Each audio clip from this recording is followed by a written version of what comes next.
Here in Conway, South Carolina, just outside of Myrtle Beach on a holiday weekend, James Madison trying to keep their playoff hopes alive as they take on Coastal Carolina in the final regular season game of the college football season.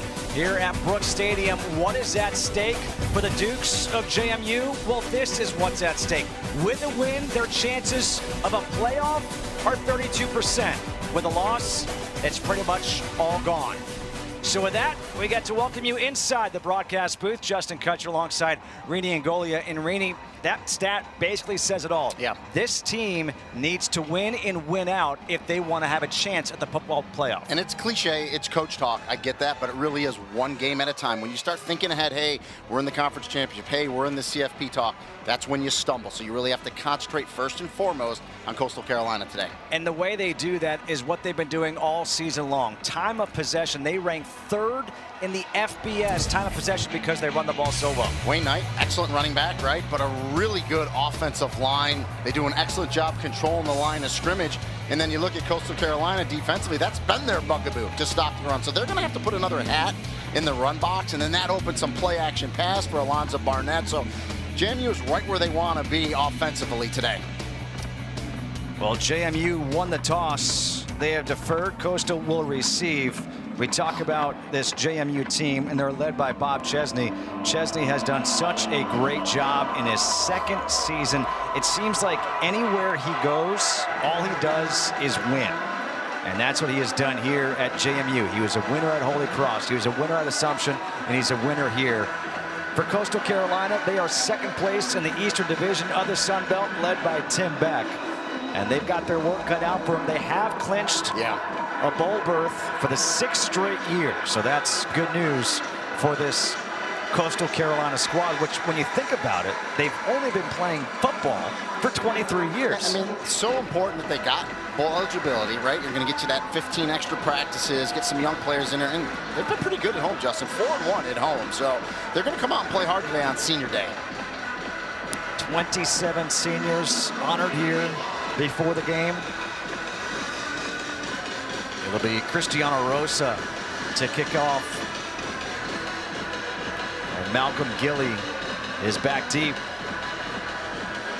for Coastal Carolina. Dominic Nicely, he's the up man here at the Surf Turf. That's right. That's what the turf is known as here at Brooks Stadium. You've got the blue in Boise, the surf turf here just outside of Myrtle Beach. Beautiful day for football. Sun soaked, about 50 degrees, just outstanding. It'll get chillier as the day goes on with the sunset. Sunset's right around 4:45 Eastern time. And we are set for some football as JMU tries to make it 10 straight wins. They are 10-1 on the season, 7-0 in the Sun Belt.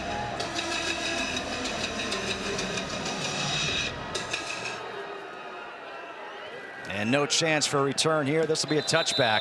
So that will bring out the offense for Coastal Carolina, an offense that has struggled a bit. Their quarterback will be Tad Hudson. Tad Hudson, redshirt sophomore, began his career at North Carolina, backing up his now brother-in-law, Drake May. Yeah, and I mean, for Coastal this season, you've played 4 quarterbacks, right? It's kind of been a carousel. You've had injuries you fought through, and it's hard when you're moving quarterbacks around, and Tad Hudson's the guy, and we'll see if they can get him into a rhythm early. He needs to protect the football. Maybe some quick throws to start this game. Javen Simpkins starts in the backfield on first down. There'll be a flea flicker, trick play, which is what you'd expect from this team. They're going to have a bunch of them, and this one does not work as the pass was intended for Cameron Wright. I've seen a couple teams start games with the flea flickers this year, and none of them have worked. We actually talked about that with Dean Kennedy, the offensive coordinator for JMU yesterday, so I'm kind of surprised Coastal started with a flea flicker. 2nd down and 10. Handoff, and going nowhere is Simpkins as he gets tackled for a loss of 2. It'll be 3rd and 12 as Drew Spinagati makes the tackle. And time now for a look at our impact players, brought to you by Freestyle Libre. And we'll take a look. Jacob Thomas, safety for JMU, one of the leaders, and Jaden Simpkins, the running back. Both of these guys have to have good games today for their teams. 3rd and 12 right now here for Coastal Carolina.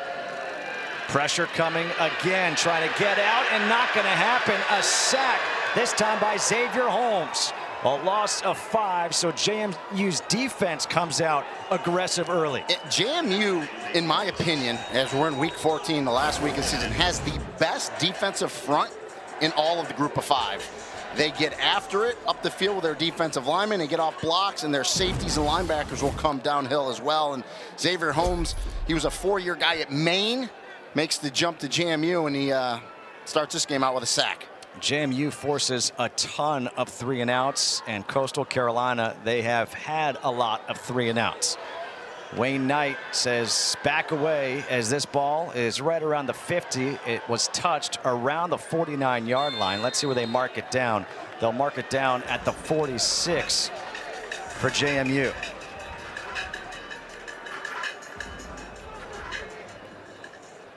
And that's why you defer when you win the coin toss, when your defense is that physical to start the game. So this offense for JMU, they're known for ball possession. They will love to run the ball. Alonzo Barnett.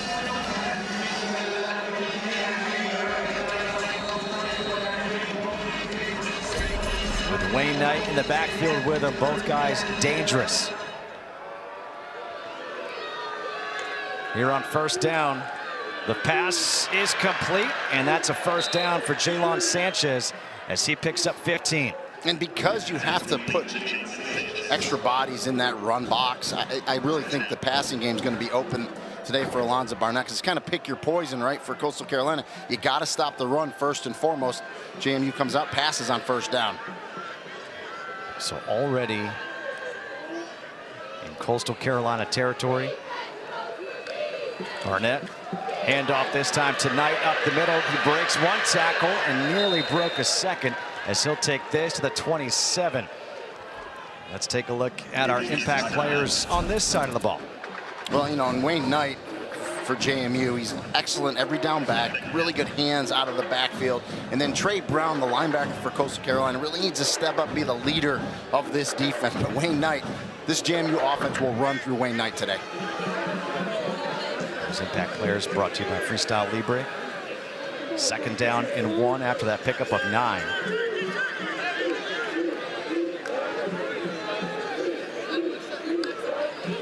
Barnett looks like he'll take a shot. Has a man open along the sidelines. That's complete to Braden Wisłowski, and he is inside the 10. 1st and goal coming up from the 6. The excellent route by Wisłowski there, deep out. Cushion there. Alonzo Barnett takes what the defense gives him, throws a strike, and the JMU offense looks good early, Justin. A 21-yard completion on that play. Now 1st and goal from the 6. Barnett directing traffic in the shotgun. Knight takes the handoff up the middle. He'll get tackled down at the 3. He'll pick up 3. And 2nd and goal coming up. You see that push up front, right? On a play that doesn't look like much, Wayne Knight's always going forward, picking up 3-4 yards. He is one of the most dynamic players in all of college football. The guy can catch out of the backfield. He can run out of the backfield. He could be a guy that you see playing on Sundays one day. Very versatile, and he's playing his best football right now. 2nd and goal from the 3. Handoff again, gets hit in the backfield, breaks away, still trying to push forward, and it looks like he'll get back to the line of scrimmage, but that was a great effort by Wayne Knight. Almost tackled for a loss. Yeah, should have been dropped in the backfield, was able to bounce that, but a good job by Coastal Carolina. Lionel Whitaker for the corner comes up in run support and gets that tackle at the line of scrimmage. 6th play of this opening drive coming up. They've got 3 wide receivers set up to the top of your screen as now Sanchez comes in motion. On 3rd and goal, quarterback keeper, and he's going to go into the end zone for the touchdown. Alonzo Barnett with his 13th rushing touchdown of the season. Wayne Knight with the block. Barnett does the rest. And that's the +1 run game, right? Quarterback keeps it, gives you an extra blocker. That blocker's number 3, Wayne Knight. Just follow him. You see Riley Robel, 55, the right guard, the veteran, pull out in front. And you see the patience by Alonzo Barnett. Not just to, rush it up in there. It's wait, let Robel pull, let Wayne Knight get out there in a nice looking play for the touchdown. And now Morgan Suarez on for the extra point. And that kick is good. So after a 3-and-out force by JMU's defense, a strong offensive first possession. It's a 3-yard touchdown run for Barnett, his 13th rushing touchdown of the season.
Coming up next on ABC at 7:30 Eastern, we cap the night off with a 90th Iron Bowl. The Tide look to cement their playoff hopes with a win at Auburn.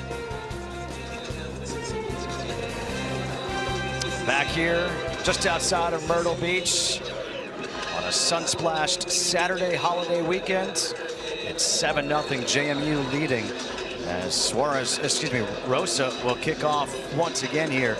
And Malcolm Gilly is back deep for Coastal Carolina.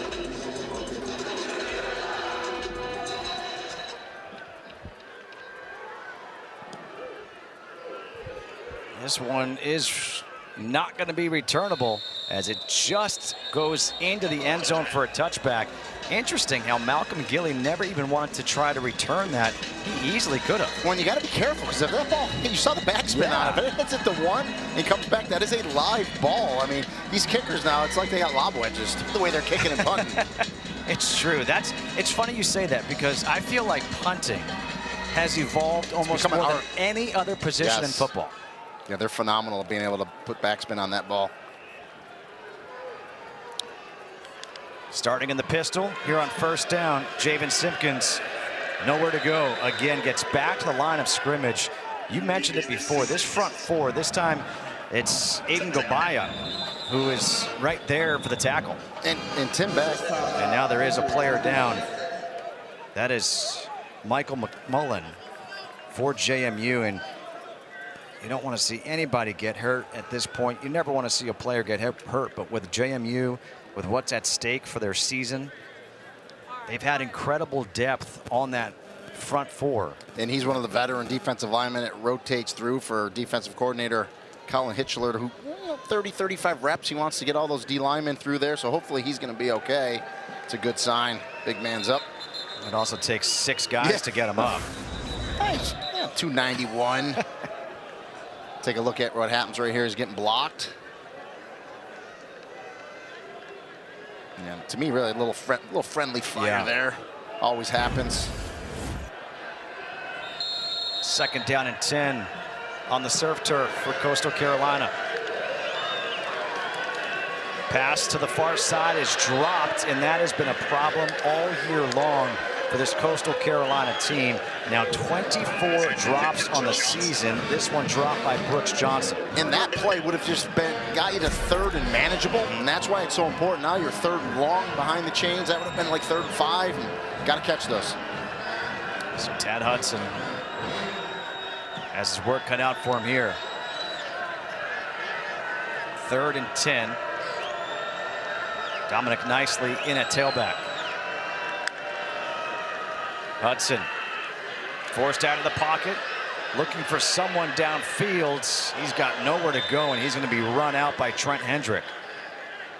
And you saw what JMU did defensively. They showed blitz, right? Remember, the coach-to-player communication shuts off at 15 seconds on the play clock. So what a lot of these DCs will do is once it stops and the coaches can't talk, then they'll show the quarterback something different. They're trying to confuse them. They dropped out of their max coverage, nowhere for Tad Hudson to go, and another stop for JMU defensively. I mean, that's what Bill Belichick did famously to Jared Goff in the Super Bowl. And that's when the Patriots were able to beat the Rams. As Wayne Knight is back deep.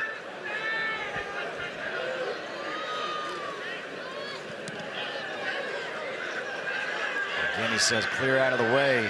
And it'll be good starting field position right around the 41 here for JMU.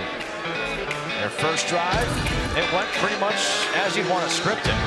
Well, again, Barnett opens the game with a pass. He's on the money. Then you get Wayne Knight going, good blocking up front. Mixing the ball around, good out throw to Wazlowski. And then let's do a little +1 run game to finish it off with Alonzo Barnett, the rushing touchdown. And he shows off his dance moves. Yeah, why not? That's 30 total touchdowns on the year for Barnett now. We'll call that the Reenie. Yeah, maybe not the Reenie, I don't know. I should just hand the ball to the official, Justin. I'm old school. Oh, you're Barry Sanders. That's it. Barnett taking the shot down the middle, and that ball is caught. What a beautiful catch by Nick DeGennaro. 27 yards sliding on this turf to make that catch. Watch him almost box out the defender. I was going to say that. Basketball season, he boxes him out, he finds the ball, he comes back, shields him away, and makes a heck of a catch. Excellent job by Nick DeGennaro. 27-yard completion. Now it's up at the 32-yard line.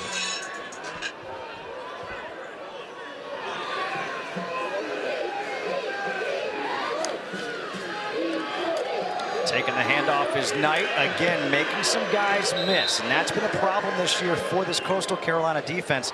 Coming in 162 missed tackles. That is the worst in the Sun Belt. Yeah, and Wayne Knight coming into this game needed 34 yards to break that 1,000-yard mark. Might get that in the first quarter. Give the offensive line credit, though. They're excellent. They'll rotate some guys in during the drive, so you'll see some different offensive linemen come in. They keep them fresh. They've done a nice job this season. Knight motions out, empty backfield right here as Knight's now at the top of your screen.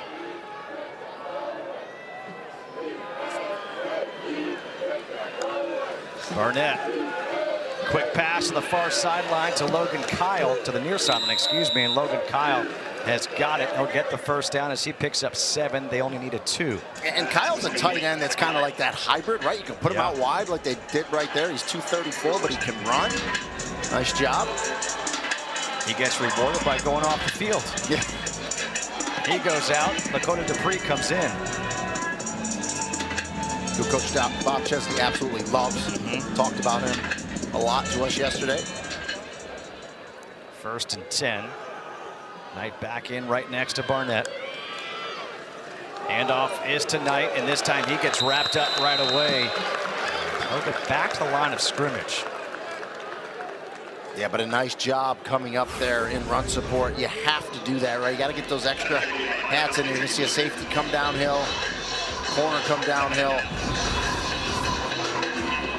Dante Lunan with the tackle. Knight goes out. George Pettaway comes in. Pettaway, very similar skill set as he now motions out of the backfield to the top of your screen.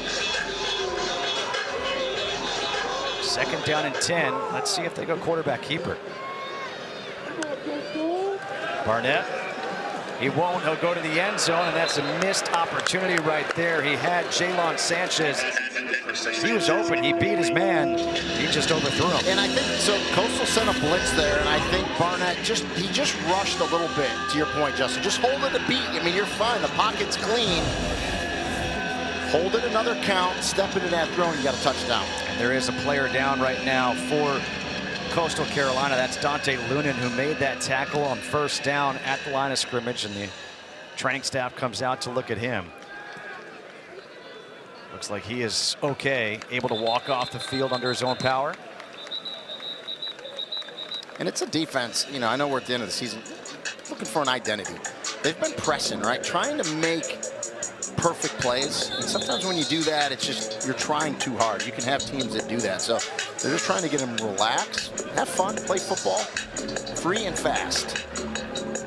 You know, and obviously losing Shane Bruce, the middle linebacker, he was the leader of that defense, has hurt them tremendously. Pettaway will stay in here on 3rd and 10 from the 17.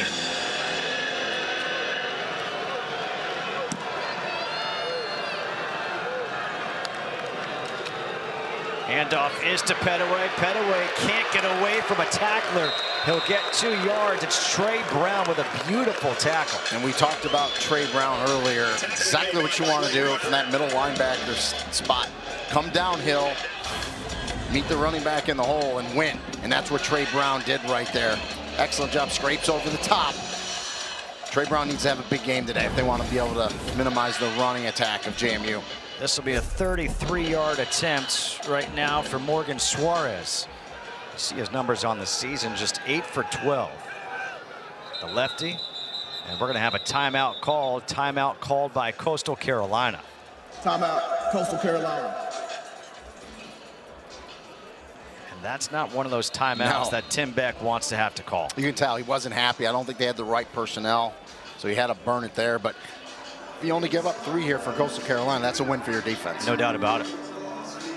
Especially the way that this offense was moving down the field for JMU. Bob Chesney with his offensive coordinator, Dean Kennedy. I love what both coordinators were saying about his leadership. They say, he lets us do what we want to do. And that has led to a lot of wins.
Last week, JMU was tested against Washington State, trailing at the half. Third quarter, Barnett goes deep, able to find Wislowski, 68 yards for the touchdown.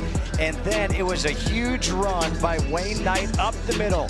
That go-ahead game-winning touchdown run for 58 yards. And this final pass breakup would seal it for JMU and keep those playoff hopes alive. Out of the timeout, it'll be Suarez on for 33-yard field goal attempt to try to make it 10-0.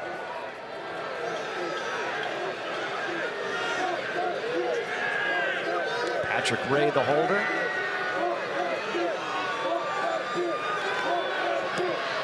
And from 33, it is good.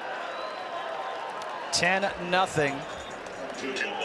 The Duke's on top here in this first quarter. You know, going back to that Washington State game last week, and you're right, you need a win like that where you come from behind, you're just kind of duking it out with them, no pun intended there. And Washington State's a program, Jimmy Rogers, the head coach, came there from South Dakota State.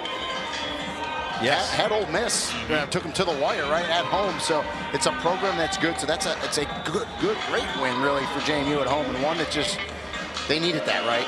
It also kind of wakes you up, right? You can't all of a sudden think and start reading your own clippings. Instead, you get tested, realize, oh my gosh, we got to make a comeback. Yeah. You make that comeback, and now you realize the importance of what you have here today. You already know that you're hosting the Sun Belt Championship next week, as they take on the winner next week of the game going on, Southern Miss against Troy. So Rosa will kick off. Malcolm Gilly back deep, but we've seen Gilly really have no interest in returning it for Coastal Carolina the first two kickoffs.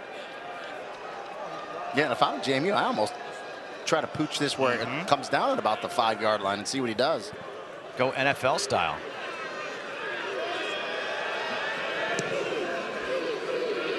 And just the opposite. A little line drive over the shortstop's head. Yeah, that's going for a double.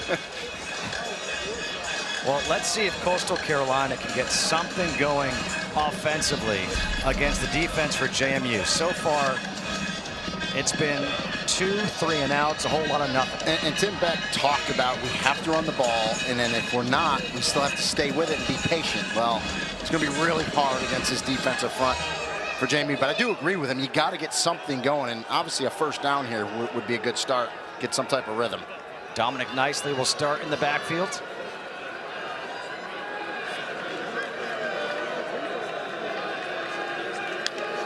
Hudson on first down to pass. He passes too nicely out of the backfield. They get that short completion, and that's what this team does. They don't like to throw the ball down the field. I was almost shocked by this, but they only average 5.5 yards per attempt. Yeah, and when you're not going to throw it downfield, first down is crucial. So to get nicely out of the backfield, pick up 4 yards, that keeps you ahead of the chains. On second down and 4, they motion the tight end out, setting up a screen. And that pass is caught by Carmelo English. He'll be tackled just shy as he picks up 4, so 3rd and 2 coming up. Yeah, important down here. Obviously, want to keep this drive alive. And they're going to go with a little more pace. Offensive coordinator Drew Hollingshead here. I kind of like this. Go with some rhythm. Handoff up the middle, this defense. Let's see where they mark the forward progress. He's going to be stuffed short. He'll get just 1 yard. Nicely only gets a yard because Trent Hendrick, the linebacker, is right there. He's the guy who wears the green dot. He's the leader right now for this defense. And when your defensive line is as good as they are with JMU, that frees up the linebackers, right? Keeps them free to come up, come down. And I kind of agree with Tim Beck here, right? Punting isn't going to help you here. You got to score points against this JMU team. It's 4th and short. You got to go for it.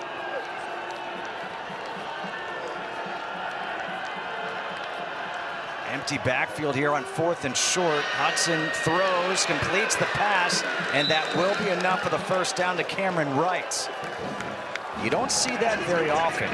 On 4th and short, you go shotgun, empty backfield. Yeah, and so it's a quick pass. Obviously, Cameron Wright gets out to the ex-receiver. You flood the zone, you roll them to the right, and really, when you can't it's hard to run against a good defense like that. That's an extension of the run, those quick pass game plays. Nicely stays in to the right of Tad Hudson. The first down of the game for Coastal Carolina. Here's the handoff. And nicely will be able to fall forward, gets back to the line of scrimmage. Jay Barksdale with the tackle. Yeah, I was going to say Barksdale, the nickel, is up there. Run support.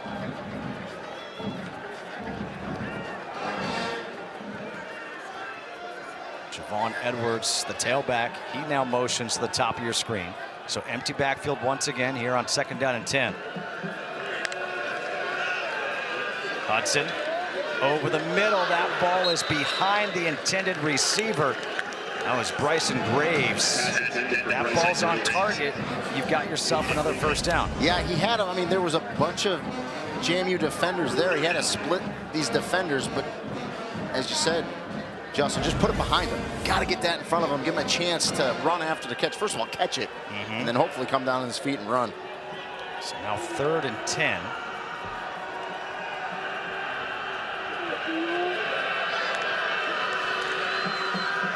Setting up the screen, and that will not work. Oh, man, JMU was all over it. Jacob Thomas, a tackle for loss of 3.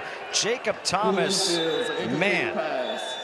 Officials timeout for injury to the offense. Jacob Thomas, former walk-on, played quarterback in high school, and just is everything you want as a leader defensively. Read, recognize, and react. He did it all on that screenplay. Breaks it up, and Javen Simpkins is still down right now for Coastal Carolina. Took that hit. You're not expecting to get hit right away on a screenplay. As they still look at him, we'll take a break. 4th and 10 coming up. JMU on top, 10-0.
Back here at Coastal Carolina, 10-0, JMU leading. Justin Kutcher alongside Rini and Golia, and hope you had a great Thanksgiving here on this holiday weekend. Maybe, I don't know, still shopping? Took advantage of Black Friday? Black Friday. Yeah. Still eating leftovers, all that stuff. Not that man. He's fit, ready to go. He's trying to keep his playoff hopes alive. A punt coming up here for Coastal Carolina. Emil Sabafunde will punt, and back deep is Wayne Knight. And Knight, let's see if he gets a chance to return. Doesn't fair catch it, muffs it, goes on top. There is a flag thrown, and he's able to cover up. Yeah, you're going to get kick catch interference. Just couldn't time it up. Kick catch interference. Kicking team, number 8, 15-yard penalty. First down. That's against Jamison Tucker, who's also a wide receiver. Yeah, tried to time it up perfectly, and I don't have a problem with it. Just got there a little too quick. Just a bit early. Yeah. Otherwise, I mean, that was great coverage, especially for a low kick. And I tell you what, Wayne Knight did an incredible job recovering that anyway, but it's a penalty, so 15 will be tacked on there. This JMU offense has been able to move the ball very well so far in their first 2 drives. Wayne Knight, after the recovery, back in there at tailback. And he'll take the handoff. Takes it up to the 37-yard line. Tackled by Dante Lunan. Remember, Lunan went down earlier. He's back, no problem. Good to see Lunan in there. Dre Pinkney was in there as well. Pick up a 4, 2nd down and 6. Pinkney's was a game time decision, so good to see him out there playing. This Coastal Carolina team's very beat up. A lot of guys missing, a lot of guys playing hurt. Quarterback keeper up the middle. Barnett breaks a tackle, and he's across the 45 up to the 47. He'll get 10. And it's Noah Arinze with the stop. Yeah, good call by Dean Kennedy there. And Alonzo Barnett, I don't think gets as much credit as he should, as how athletic he is. And again, Riley Robel, 55, excellent job pulling there with a kick-out block in a nice hole. Alonzo Barnett hits it, first down. Barnett barking out the orders to the offensive line. Coming up on 2 minutes to go here in the first quarter. Handoff to Knight, and Knight this time gets wrapped up right at the line of scrimmage. It's Tyler Moore. You want to make sure you wrap up Wayne Knight. That's exactly what Moore did. A big guy, 6 foot, 297. And Moore's been getting a lot more reps. He's playing better. He's disruptive up there, and he gets off the block and gets that tackle right at the line of scrimmage. Exactly what you want from your big defensive tackle. Transfer out of Tennessee. 2nd down and 10.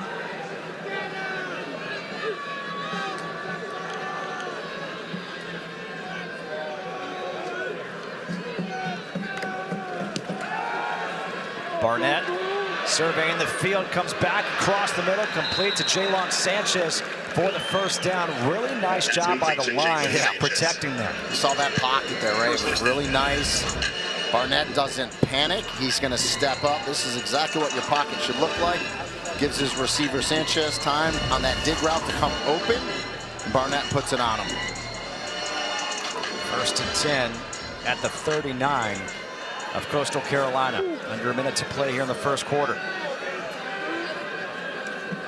Now Knight goes in motion. Barnett taking the shot down the field, coming back for it. What a play! Touchdown, Braden Wisłowski, 39 yards, a phenomenal adjustment.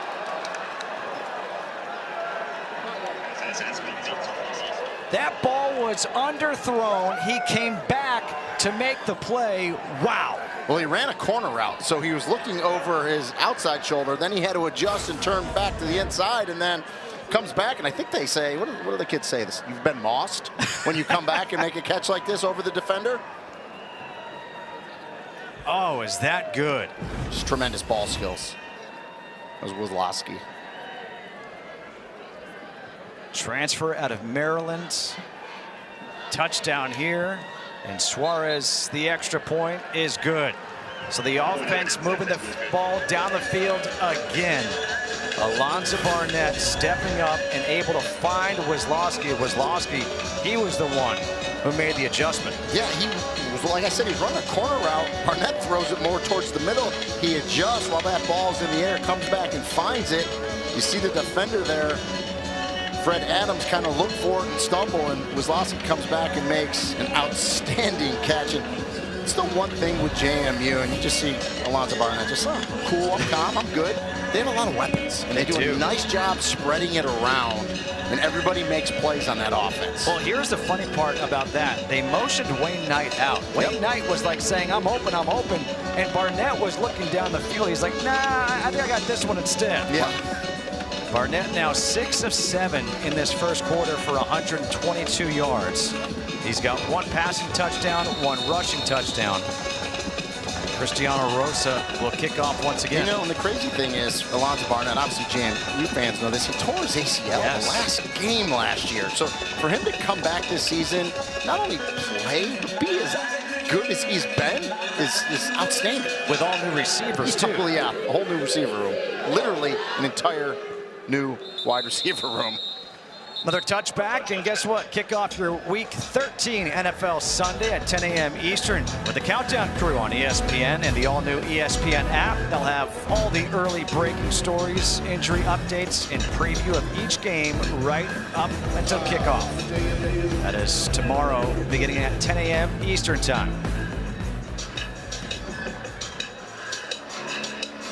Javon Edwards will start in the tailback here on this drive for Coastal Carolina. Familiar starting place at the 25. Hudson pressured, and he is going to try to just get rid of it, throw it away. Was there anybody in the vicinity? If not, it will be intentional grounding. The pressure was by Drew Spinagati. And it didn't make it back to the line of scrimmage. He was in the pocket, and there's the flag. It's clearly intentional grounding. Offense, number 12. There was no receiver in the area, in the pocket under the rest. Ball piece places, spotted foul. Loss of down, second down. Stephen Robinson, our official, also with a hot mic.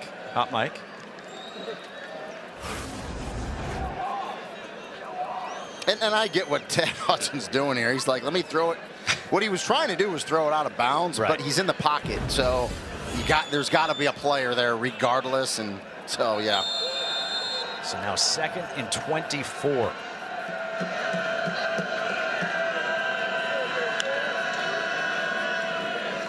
Hudson over the middle, and that ball is incomplete. Again, thrown just behind the receiver. And this time it was Malik Mega who was the intended receiver. And although it was behind him a little bit, that's one that Mega, if you ask him, he's got to catch this ball. Because you got to make plays for your quarterback. Definitely behind him. Listen, it would have been a tough catch. I'm not saying it's an easy catch, but when you're struggling offensively, those are the plays you got to make. And already Coastal Carolina's 0 for 4 on 3rd downs, and now you're facing a 3rd and 24 deep in your own territory.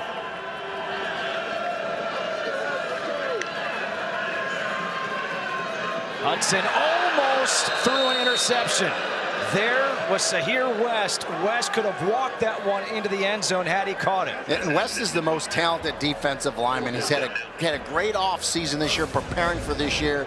Super athletic, and yeah, he almost had a touchdown. When he sees this on film, they tried to cut him.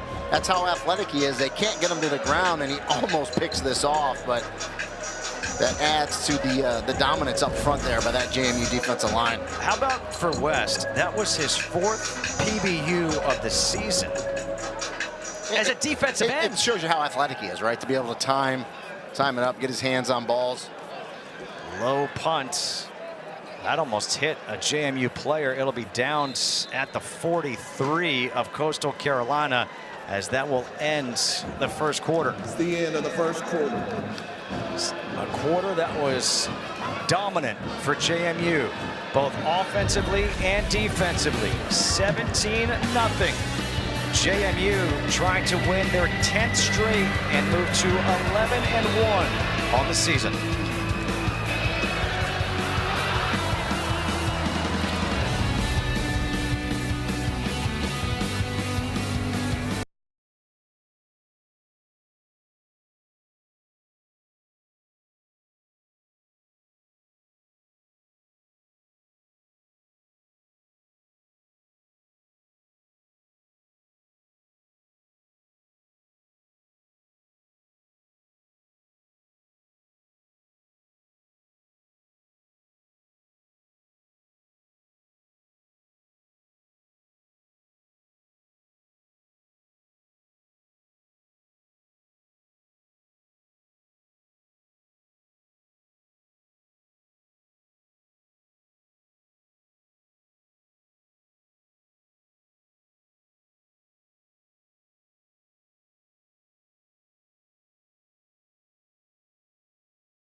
would have his work cut out for him in this game against James Madison because the Dukes have been playing such great football. But the first quarter has been problematic all season long for Coastal Carolina. And it continues here today as they are minus 73 in scoring margin in the first quarter. You know, talking to JMU offensive coordinator Dean Kennedy, one of his keys to the game was start fast. So I think he's got to be pretty happy with 17 on the board in that first quarter. Handoff to Knight. He's able to get around the edge, gets a block, and Knight takes it across the 40 up to the 37-yard line, picks up 5. Did you see how he ran back and around? And it's a game of inches, right? So he's so close to getting tackled for like a 5-yard loss, 5-yard TFL. Instead, he's able to avoid the defender, get outside, and pick up 6 yards. Slight difference in the offense so far. 2nd and 4.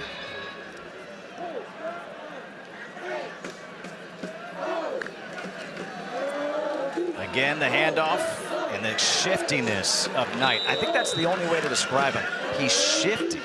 3 yards right there. He plants that foot and just goes a different direction. You are a running back. I mean, you got to appreciate this. I was not shifty like that.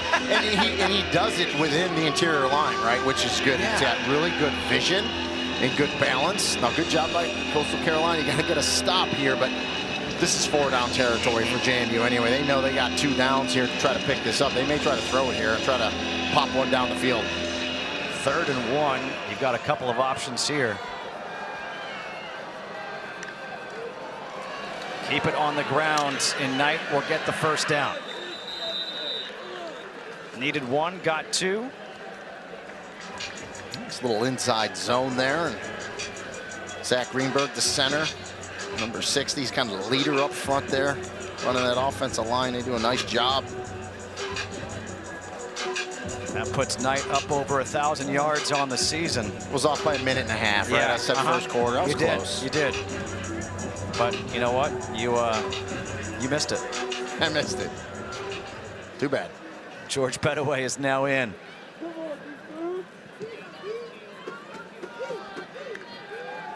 Barnett, pressure coming, able to elude it, looking, and now he's going to just tuck it and get some positive yards. Nearly got sacked. You could tell he wanted to turn and look towards the far end zone, but that would have been a really tough pass. Yeah, whenever you throw it back across your body, right, that's dangerous. So wisely he ate that and ended up, picking up a couple yards. The only guy I've seen who can do that, and it still scares me, Mahomes. Mahomes, yeah.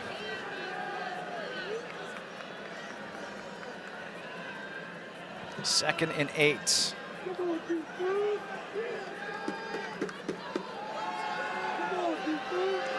Dumped over the middle to the tight end, Logan Kyle. And Kyle will take it to the 29. Deal Warren there did a nice job, the defensive lineman for Coastal, to get off his block and find that tight end on that middle screen. Wayne Knight comes back in on 3rd and 7. Where they are right now on the field, would you say it's 2-down territory? I mean, I believe they're in field goal range, right about what they would want to do for Suarez, so it'll be an interesting decision. I think it's going to depend on what they pick up here on 3rd down if they don't get it.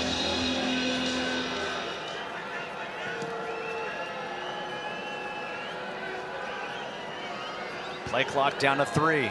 Barnett, pressure coming, gets rid of it, and he overthrows his receiver, Braden Wisłowski. So now 4th and 8 coming up, and let's see what JMU will decide to do. Yeah, because they're in field goal range, but they had their play right there. I mean, Barnett had Wisłowski, just missed him. One-on-one on the outside, good route by Wisłowski. And that one, Barnett just couldn't step into that because that had sailed on him just a bit. This now 47-yard attempt for Morgan Suarez. The season long was 45.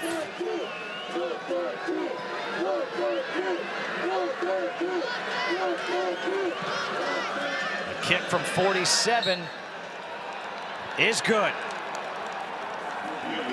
So that's another element of the game that you need to be good on. Special teams. Get that kicker warmed up. You might need him next week or maybe even the weeks after.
Introducing Verts. Swipe for news and highlights. Now available on the ESPN app. I thought it was about Reedy's vertical leap. I was going to say, no, you got the vert with the Air Jordans. We're actually thinking alike today. It's kind of funny. Well, right now, if you're in the shade, it's cold. If you're in the sun, it's nice and warm. Justin Kutcher alongside Reedy and Golia. Another kickoff here for Cristiano Rosa. Malcolm Gillia has been back. He has not been able to return one kickoff yet for Coastal Carolina.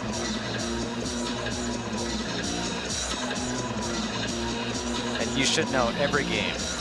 Jordans. Of course. Yeah. But those look like, that you'd have a good vert with them.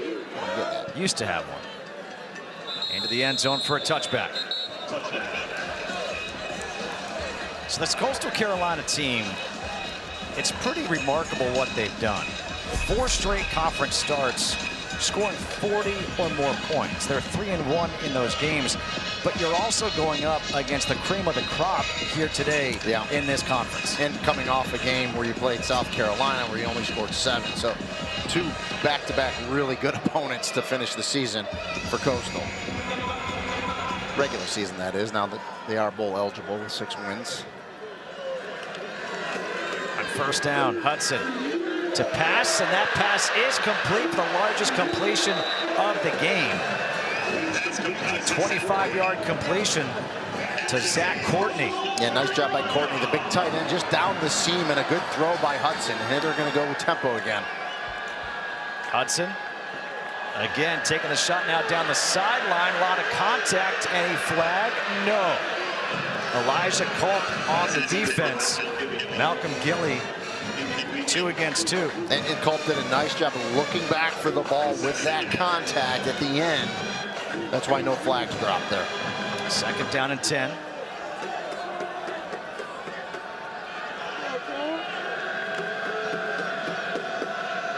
Hudson, no change of play.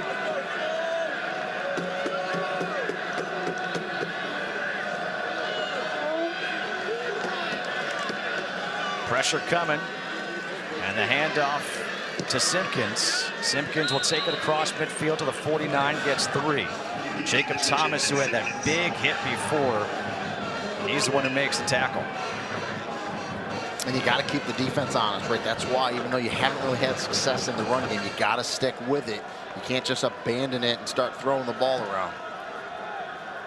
3rd and 7. Coastal looking for its first 3rd down conversion of the day. They're 0 for 4. Hudson. That pass, defender was draped all over the receiver, and there is the flag. Robbie Washington was the receiver, and he was being hugged.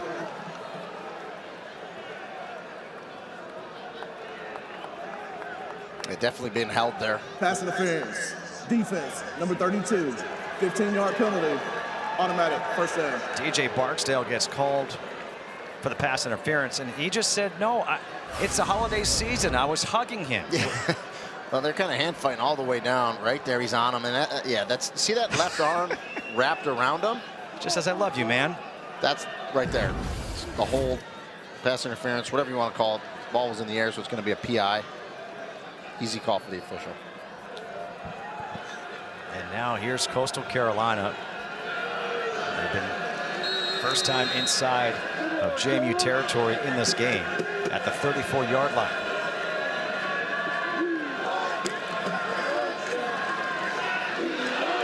As he was hit, Tad Hudson got knocked by Jacob Thomas. Jacob Thomas is making his presence felt.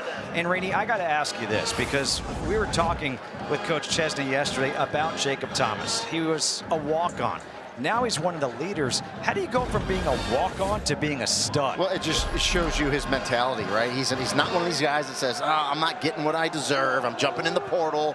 I'm leaving. Nope, he worked hard. He earned a scholarship. He's very intelligent. It's exactly what you want as a leader on your team. Nicely taken the handoff. He'll get a couple yards.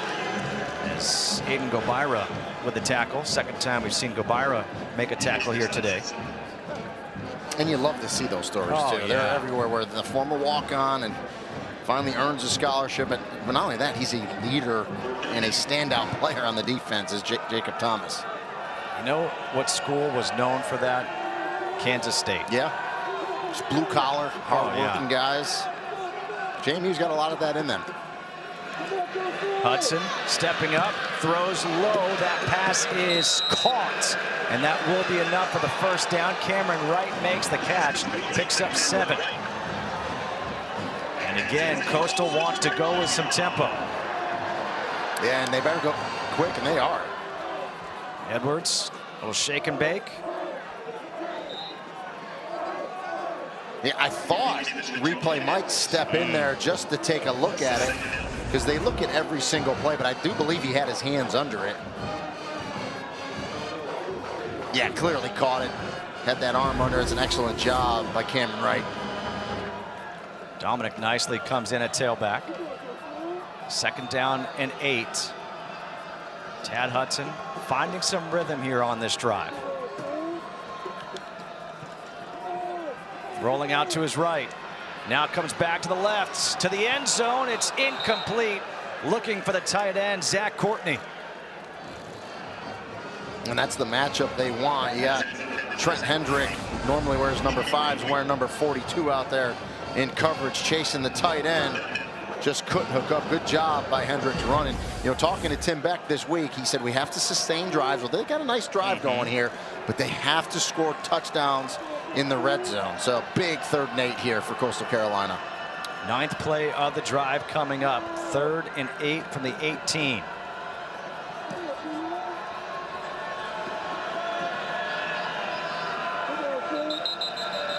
And we're going to have a timeout called here by Coastal Carolina. That'll be their 2nd timeout of the half. A big 3rd down coming up here for the Chanticleers. Seeing what they can do. Can they draw up a play and get a first down? Maybe even more. Trailing 20-0 here in the 2nd quarter to JMU.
Welcome back to Conway, South Carolina. A look at this week's college football rankings brought to you by Capital One.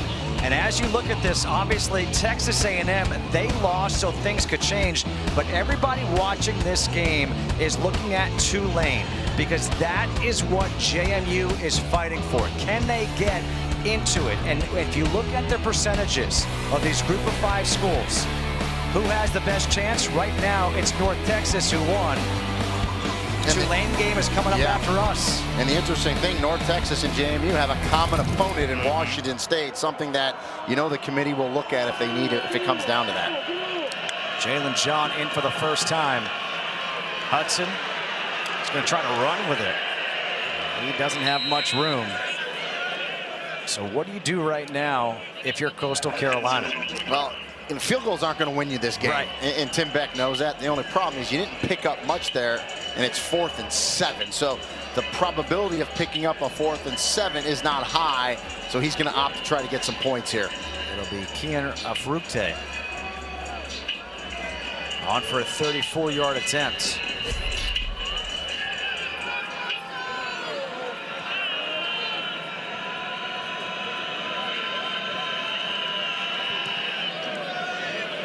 That one is just barely good.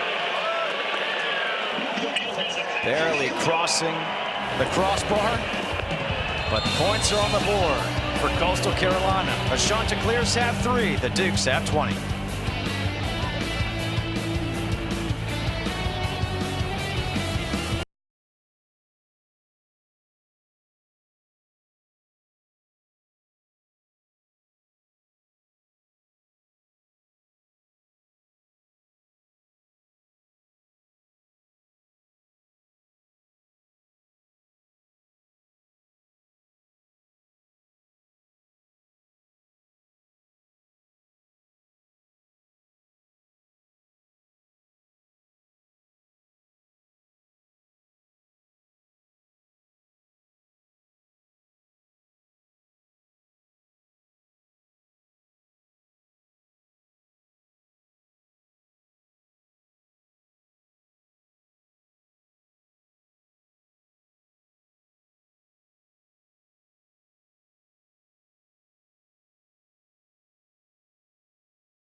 For 20 years, Allstate has celebrated every field goal and extra point made at participating universities by donating to the university's athletic scholarship fund, supporting all student athletes. Thank you, as always, to Allstate. First time we're gonna see Philippe LaForge kick off in this game for Coastal Carolina. Curtis Harris Lopez is back. And they're going for an onside kick, and let's see what happens here. Who recovers it? It looks like Coastal Carolina has it. They do. great call. Forge, the kicker, is the one to recover it. That will make Pat McAfee incredibly happy. And the call by Tim Beck, you gotta steal possessions in games like this. Exactly what they did right there, caught JMU. Now the officials are huddled up talking about something, so we'll see. But right now, it's Coastal Carolina ball. Behind the legal touching by the kicking team at the 44-yard line. It'll be 1st and 10 for James Madison at the 44. Wow, scratching. Man. Remember, the ball's got to go 10 yards. They're saying it went 9 before LaForge touched it. We'll get a look at it here. Wow. Now listen, replay replay can get involved in here. And they're gonna. Yeah. They're gonna. The previous play is under video review. Brian Beckering, the replay official. It's a true freshman in LaForge. And right now, Pat McAfee is at home saying, do not overturn that. Well, here's the thing now. They ultimately called it was illegal touching on the field. Well, I'm sorry. You do overturn it. That was a great play by the kicker. So you need clear and obvious from replay to now overturn what they called on the field. Now, well, this is probably the best look we're going to get down the line. It has to go 10 yards. I think he's going to be okay. I mean, if you go back and you see where he actually touches the ball. Yeah, it's where the ball is. Don't worry about his body or anything like that. It's where the ball is. Needs to get to the 45-yard line. And he's looking. He knows that. He hasn't touched it. Now he just touched it for the first time. I think this is going to be overturned. Yeah, I mean, I'm with you. But can you, the only problem that I have, Justin, is can you definitively tell me when his finger first touched that ball? But I mean, so it doesn't touch, it doesn't touch. His hand hasn't touched it. I think right there is where he touches it. And I'm with you. I think if you piece it together with that view, because that's a really good view when he touches it, piece it together, which they can with the high look that we have as much down the line as you can. I'm with you. I think it went to 10, and I think it should be Coastal Carolina ball. But again, verbiage is, for replay, it has to be clear and obvious. There's a lot of people yelling at the TV right now telling me, well, it's not clear and obvious. Even you two are kind of talking about it. So, but we'll see. We don't get paid to make the call. We just get to second guess it. Do you really want to get in the way of a good story? I don't. I listen. And you know, they got together and came up with that. There wasn't a flag thrown initially. No. So this is a big play too, because it's an outstanding call by Tim Beck. And when you're an underdog, you need takeaways and you need to steal possessions. That's stealing a possession, getting 3, and then the onside kick, and it was pulled off. To us, it looked really good. After video review, the ruling on the field is upheld. 1st down, James Madison. And it goes back to what I said. Yeah. Clear and obvious. And that's one of those ones, if they let it, they called it good on the field, you're not overturning that the other way. So, but I'm with you. I think the kicker did a tremendous job. Just didn't get the LaForge, just didn't get the call to go their way. Yeah, I disagree with that. I'll say it. You'll say it. All right, so now JMU takes over with really good starting field position at the 44 of Coastal Carolina.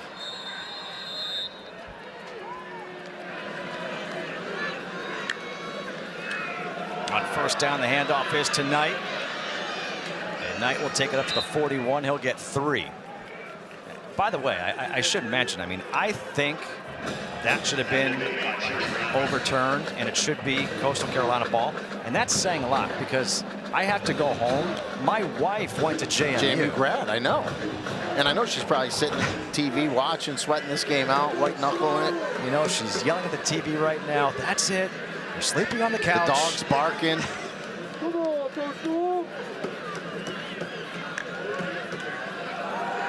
Barnett. That pass intercepted. Karma. Miles Woods able to pick off number 14, Alonzo Barnett, 3rd interception of the season for Woods. And what a jump on the ball there by Miles Woods. You know, Barnett throws it kind of in between 2 receivers out there. They both stood there, didn't come back for the ball, and Miles Woods said, guess what, I'm going to split the 2 of you. I'm going to drive on this ball and intercept it. Great job. Right side of the screen. You're going to see two receivers kind of out there, and you know, Sanchez doesn't come back for the ball, and Miles Woods does. Exactly what you want to do. They do a little switch route there, and that's where, you know, if you're Sanchez zero, you got to drive. You have to drive back to the ball. He doesn't. Miles Woods does. Timely takeaway there for Coastal Carolina. 7th interception thrown on the season, and here on first down, the handoff, that'll go for a loss of 3. Javen Simpkins just nowhere to go, and they're just showering. It's Halloween. Wait, no, I thought it was Thanksgiving. I don't know. Oh, yeah. It's a little spooky for me. I'm just confused. 2nd and 13.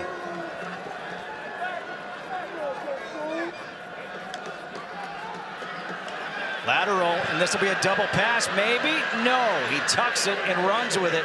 Bryson Graves. You could see they want to set up the double pass, and Graves alertly didn't have the pass, so he ran with it. Yeah, I mean, JMU wasn't fooled on the back end. They had really good coverage, and smart by Graves just to eat it. On top of the screen, it's where they wanted to go. And how many times you see a receiver just say, oh, the hell with it, I'm throwing this thing up anyway. Yeah. Graves does not, wisely there, and live for 3rd down, although it's 3rd and 15. Pressure coming. Pass down the sideline. Is there going to be a flag? No flag. There was some contact. The intended receiver was Jamison Tucker. Rogers on the coverage. And it was a pretty good throw by Tad Hudson under pressure. Tucker just couldn't get to it. And you see the defensive back, Rogers, look back. A little hand fighting there, but they're letting him go there. But all in all, it was a good throw by Hudson. Tucker just could not get to it. A quick 3 and out after the interception. Unable to take advantage of that interception. Again, a low line drive punt, fair catch signaled and made for by Knight at the 30, a 41-yard punt. JMU come back with the ball, leading by 17. James Madison under Bob Chesney. You think about what he did, right? Like, came in from Holy Cross, replaced a guy who got his program on College game day, leaves, took a ton of players with him, took a ton of guys with him to go to Indiana. Indiana's now one of the top teams in the country, and yet he comes in and does the job he's doing. And replaced 60 players from that team last year, and it didn't miss a beat.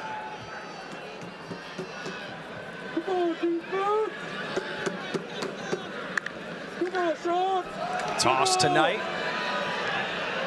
and Knight will be lucky if he gets back to the line of scrimmage. But what they have done between Cignetti and Chesney is they have just ignited the fan base of JMU.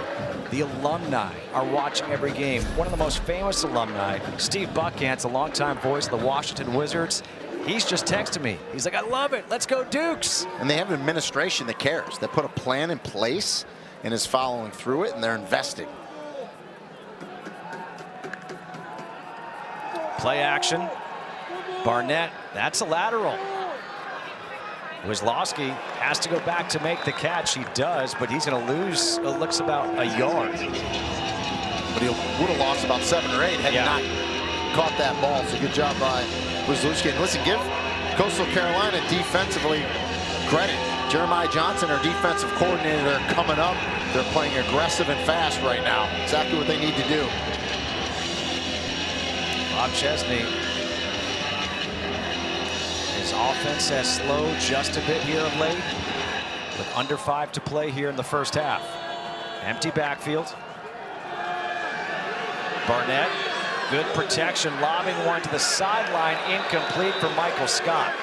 That's a tough throw to make.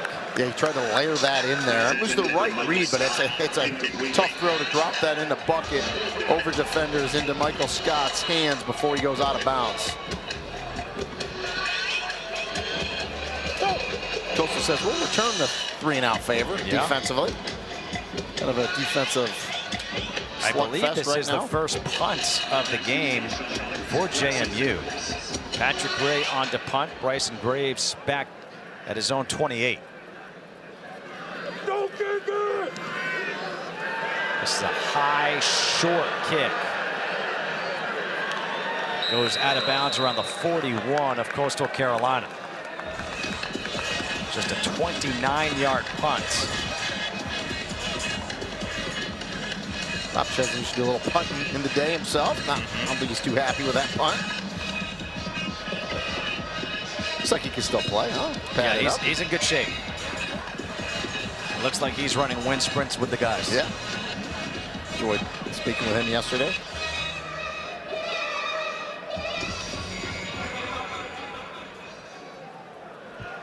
Coastal Carolina with 4:36 to go here in the opening half, trailing by 17. You get the sense if they want to stay in this game, you almost need a touchdown. Hudson, he's going to step up and run, slides, and they're going to mark him down at the 44. He'll get 4. Amar Thomas with a tackle. There is a player down right now. I believe that's Emmanuel Bush, number 0. For JMU. It is the big defensive lineman running there. When I say big, he's 350.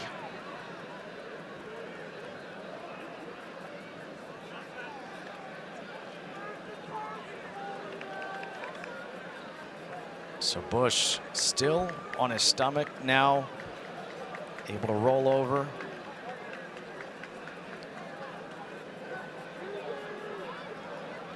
From Lancaster, South Carolina.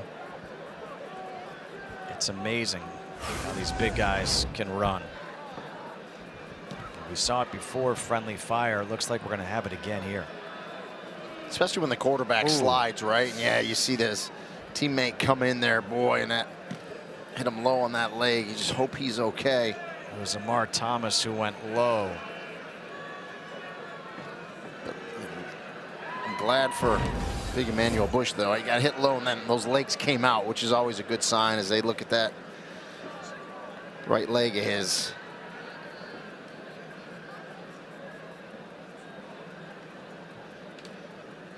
We were speaking with Colin Hitchler, the defensive coordinator, just yesterday, and he was saying how they have this depth at the defensive line. We talked about it earlier, and ideally he'd like each guy to get about 35 plays, and they could cycle guys in and out, but now Bush can help him up, and let's see if he puts any weight on that leg. Not a whole lot. So hopefully he's going to be okay. He's not putting any weight on the leg. Man, don't forget, we've talked about it, but they're in the conference championship already. They just don't know their opponent yet. So obviously you never want to lose players, especially ones that play a lot when you got a championship game coming up. So it doesn't look good right there for Emmanuel Bush. Let's hope he's okay. It'll be the winner of the Southern Miss Troy game. That's who Coastal Carolina will host next week for the Sun Belt Championship. That's Colin Hitchler right there that you were looking at, the defensive coordinator, the aforementioned. 2nd and 6, motion the tailback out of the backfield. And this pass is batted down at the line by Amar Thomas, who just made that previous hit against his own teammate. Just assumed it was going to be Sayer West when I looked at first, but it's the other defensive end. Amar Thomas getting those hands up there. 3rd and 6 upcoming here for the Chanticleers.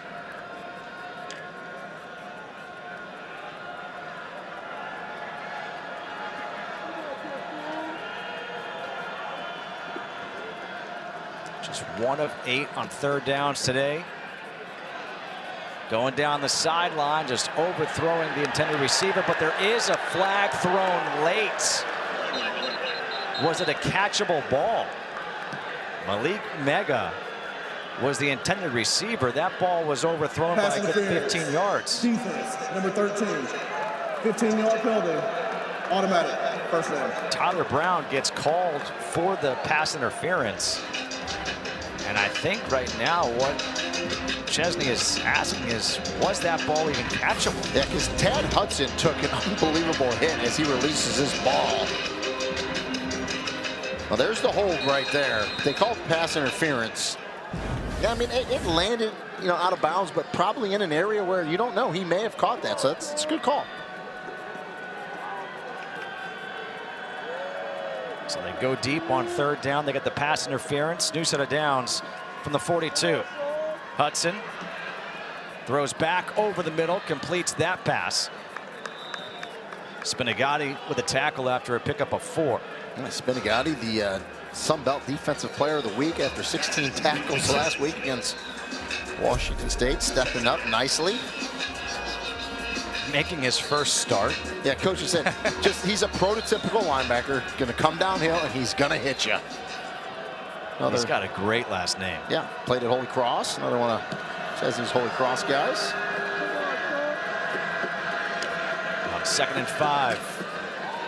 Reverse. The pass. Wide open. There it is. Graves. Dominic nicely and Graves combined for 25 yards. You know, JMU knows these trick plays are coming. We talked to Colin Hitchler, the defensive coordinator, about it, and they're going to do trick play. Now go with Temple. They're going to go fast. Hudson to the end zone. That pass is caught. Touchdown, 12 yards to Bryson Graves.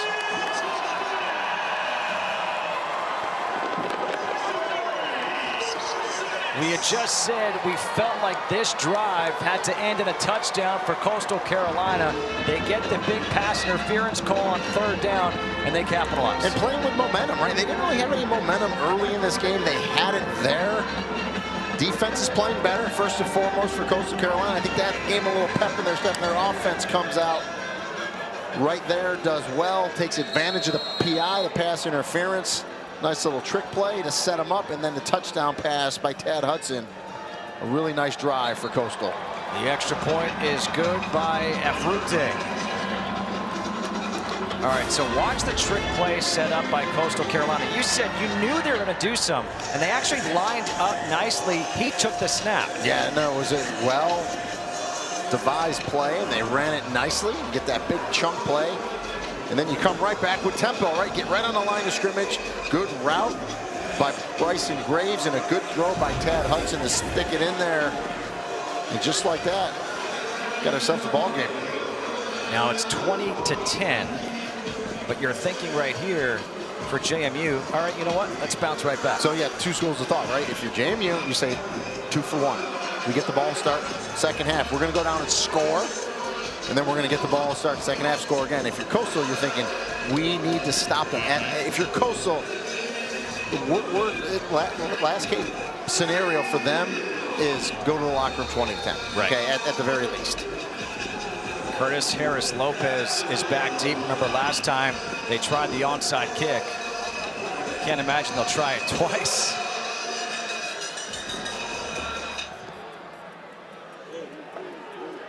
This will be returned from the 4.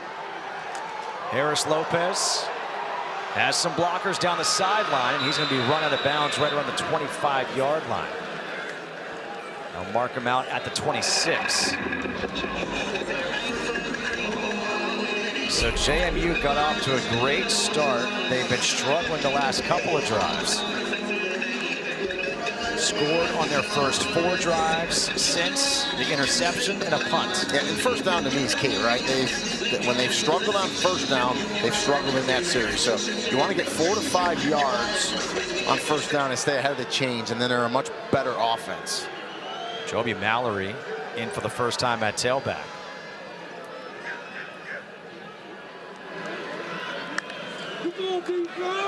Hand off to Mallory up the middle, pushes that pile, and he'll pick up 4. So there's your 4. So now you're on schedule here. Now that opens you up for second down here. That's where they like to use the quick pass game here.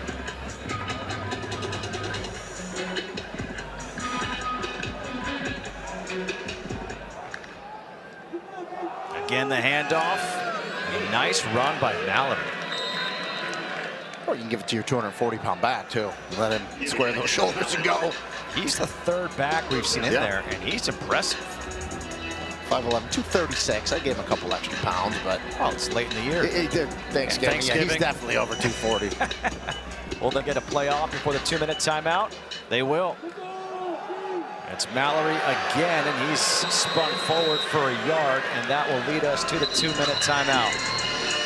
20-10, JMU leading Coastal Carolina in the final regular season game of the season as JMU looks to move to 11-1.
Next Sunday, we'll have the exclusive reveal of the final college football playoff top 25 rankings and a 4-hour special. Reese and the guys will break them down from top to bottom and unveil the matchups for the 12-team playoff. It all starts at noon Eastern, 9 a.m. Pacific after Sunday NFL Countdown on the ESPN and ESPN app. Wayne Knight back in here on 2nd and 10. Barnett, that pass is caught by Nick DeGennaro. And that'll be a first down as he takes it up to the 48 of Coastal Carolina, gets 13. Yeah, plenty of time here, all 3 timeouts. Remember, we go to old timing rules. After a first down, the clock will stop to reset the chains. Now the handoff to Knight, who gets hit right away. Good job by the defense.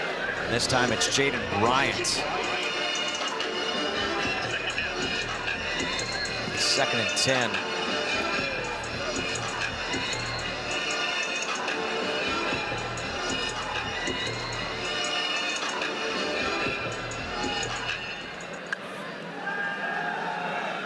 Barnett pressured and he goes down.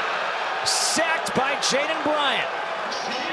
He just made the tackle against Wayne Knight. Now the sack. And that is a loss of 6. I was going to say, when Jaden Bryant made the tackle on Wayne Knight, he's known as a pass rusher. That's what he specializes in. He had the run stop for the TFL, but now he gets to his specialization as he gets Alonzo Barnett for the sack. 2nd sack of the game. And now it's 3rd and 20.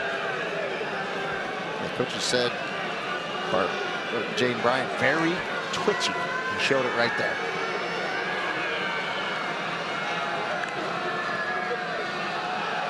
Hand off to another twitchy guy. And that's Knight. And Knight will take it up to the 43-yard line, picking up 15. So with that clock winding down, that could be the final play of the half.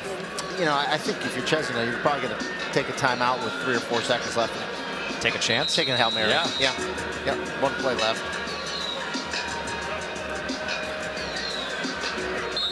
So there is the timeout setting up a play.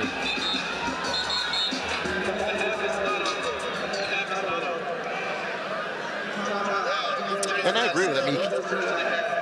Please put 10 seconds on the game clock. Oh, now they 10 seconds. took it at 10, so that's a little more than I thought. Well, what you do now, right, if you've got 10 seconds and 2 timeouts, you can actually try to go a quick out or even over the middle and then timeout. Correct, but if you don't get the first down, you give the ball back to Coastal. You're right, I forgot it was 4th down. Yeah, so that's the interesting thing, right? That's why I thought, maybe just run it down to like 4 seconds, take a timeout, just take a Hail Mary shot, because don't leave any plays on the field. But with 10 seconds, they could be thinking, yes, let's do that. And if we don't pick up the first down, okay, we give it back to Coastal with 5 seconds left, and we'll take our chances there, because they're really not in the area where they can reach the field on a Hail Mary. So I think they're probably thinking like you are, Justin. Let's try to get this first down. The whole field's open to us because we have the timeout, and then call a timeout, see if we can get 3 on the board. Joby Mallory is in at tailback. And right now, Coastal Carolina has a couple of players at the goal line. Quarterback sneak, he's trying to get the first down, and he is not going to get it. Will get stuffed as he picks up 3. Jordan Mack with the tackle, so a turnover on downs with 4 seconds on the clock. Yeah, so they tried to spread him out, run that quarterback draw. He was going to get the first down, go down, take a timeout, and give him a shot at 3. Good job by Coastal to come up and tackle, keep him short of that first down. Now you give him back the ball. Like I said, you can't reach. Game clock operator, please put 5 seconds on the game clock. 5 seconds. Yeah. Thank you. Ted Hudson with the ball at the 40. He's not reaching the goal line with a Hail Mary throw. So James Madison's not really worried about it. They're just going to play a prevent here and just make sure you come up and tackle and knock the ball down. The way they're setting up, and they're not, they're just going to take a knee. And I agree with this. Just listen, we talked about it. At worst case scenario, get into the locker room, 20-10. Yep. They did their job. Played a good second quarter, did Coastal. A really good second quarter against a hot team in JMU. A 9-game winning streak. James Madison will receive the kickoff to open up the 3rd quarter. But Coastal Carolina making a game of this one as the sun is setting here just outside of Myrtle Beach. The fans have come out. JMU got off to a great start. Coastal has responded. And as we go to the half, it is a 20-10 JMU lead.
cause. They became his eyes and ears, allowing Marion to outmaneuver the British and push them back to Charleston.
Action. Bench.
welcome back as it's now nighttime here in Conway, South Carolina.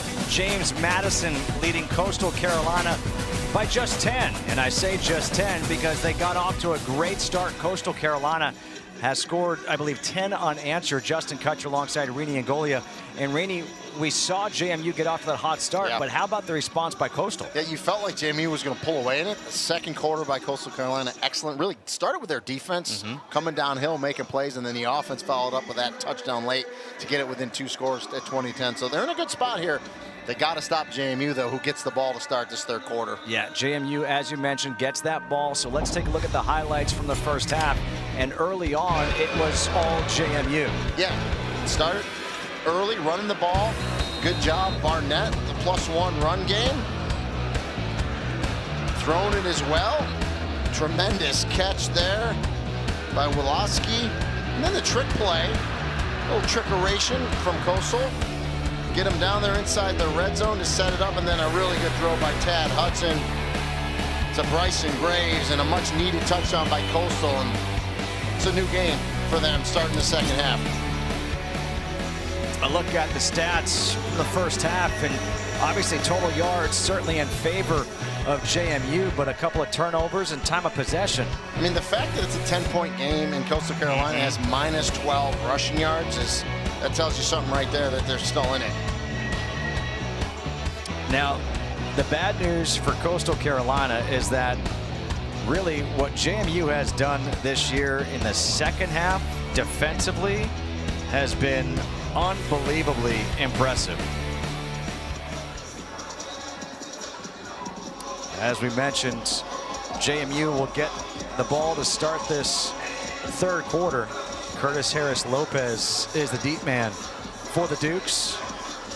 Philippe LaForge, who nearly recovered his own onside kick. And we did have a discussion with the replay officials during halftime, and they said we just didn't have that clear evidence to overturn it. And that's where they need a shot directly down that 45-yard line, and you're not going to get it. And so they got to stay with what the call was on the field. And they're going to try for the onside kick to start the second half, and this time it's going to be recovered by JMU, and it's also a flag because the ball did not go the 10 yards. It doesn't matter because KJ Flo recovered it for JMU. They were prepared that time. They sure were. Fool them once, but not twice. Offside. Kicking team, number 27. 5 yards from the end of the run. First down. All right, so it wasn't that it didn't go 10 yards. It was the fact that it was offside. But you take a shot there, Coastal Carolina, but now tremendous field position here for JMU. Yeah, you know, you like the onside kick the first time. Correct, not right so now much to there. start the third quarter, it's really dangerous. Because I think you had momentum. Yeah. Right? And you went into halftime with momentum, so I think kick that thing off because your defense was playing well. Now you put them in a tough spot here to start this third quarter. All of a sudden, do you take a shot at the end zone here? If you're JMU, a quick strike. 2 tight ends in. Wayne Knight in the backfields. Starting at the 38, the handoff is to Knight. And Knight will take it up to the 34-yard line. He gets 4. And I'm sure Bob Chesney, offensive coordinator, Dean Kennedy, talked to that offense and said, we need to win the line of scrimmage. Let's establish it, and let's get this running game going.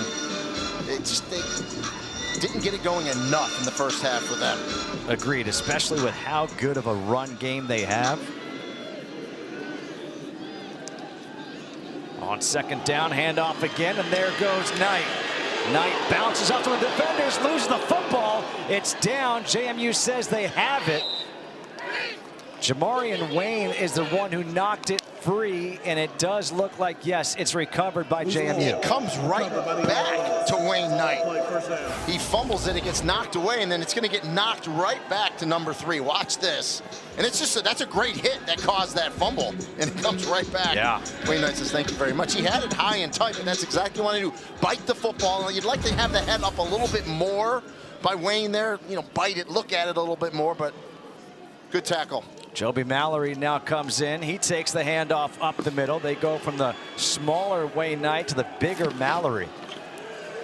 And still no whistle. Finally a whistle. Dante Lunan will bring him down, but they're going to pick up 8 on first down. That's about 50 pounds of difference in running back there that you're trying to tackle when you change those two out. Think about what could have happened had that fumble been recovered by Coastal.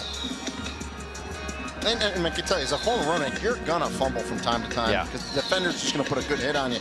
It wasn't carelessness from Wayne Knight. He had the ball high and tight. It's a good hit that knocked it loose. On 2nd and 2, Barnett will take the ball up the middle. He's going to be right at that first down marker. They're going to say, yes, he got it. So it's going to be 1st and goal from the 10. Trey Brown was the one who got credited with the tackle. And definitely a concerted effort to establish running. They haven't thrown the ball once. Start the second half. And we've seen more 2 tight end sets already in this 3rd quarter than we saw the entire first half. A lot of 12 personnel.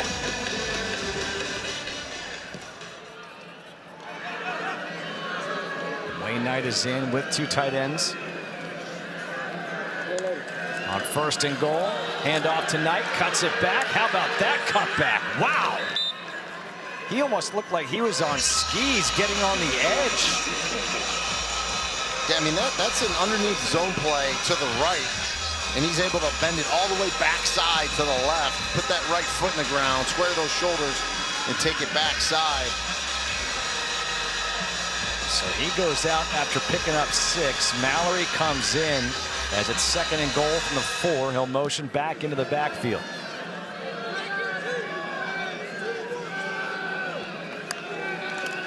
Barnett behind Mallory. Barnett reaching, and he's going to be down just shy. I mean, he is at the half-yard line. Tyler Moore with the tackle. Well, if you don't give it to the big back, Mallory, you might as well just follow behind him as a lead blocker, and that's what Barnett did there. Is they're down to the half-yard line, 3rd and goal. But this is, listen, when you have a 250-pound back, 240-pound back, excuse me, give him the ball.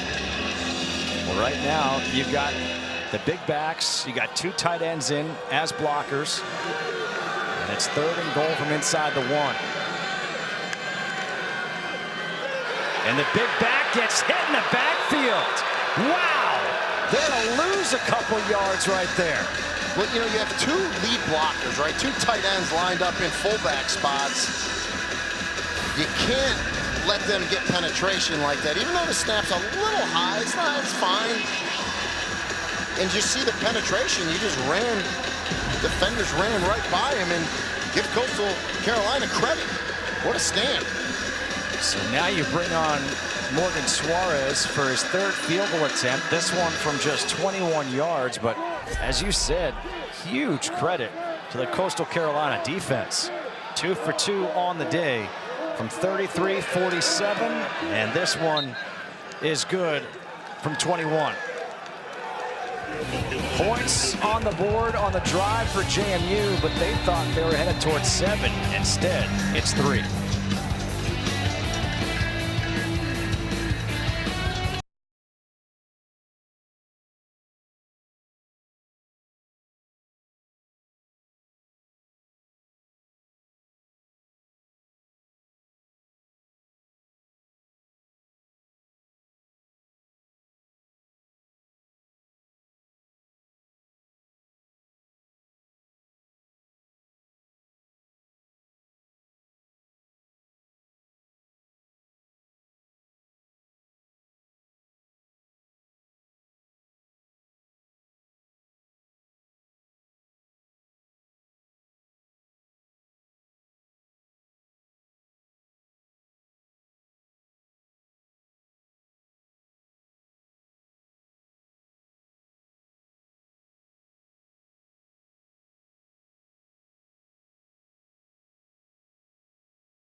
Well, don't forget, coming up next on ABC at 7:30 Eastern, we cap the night with a 90th edition of the Iron Bowl.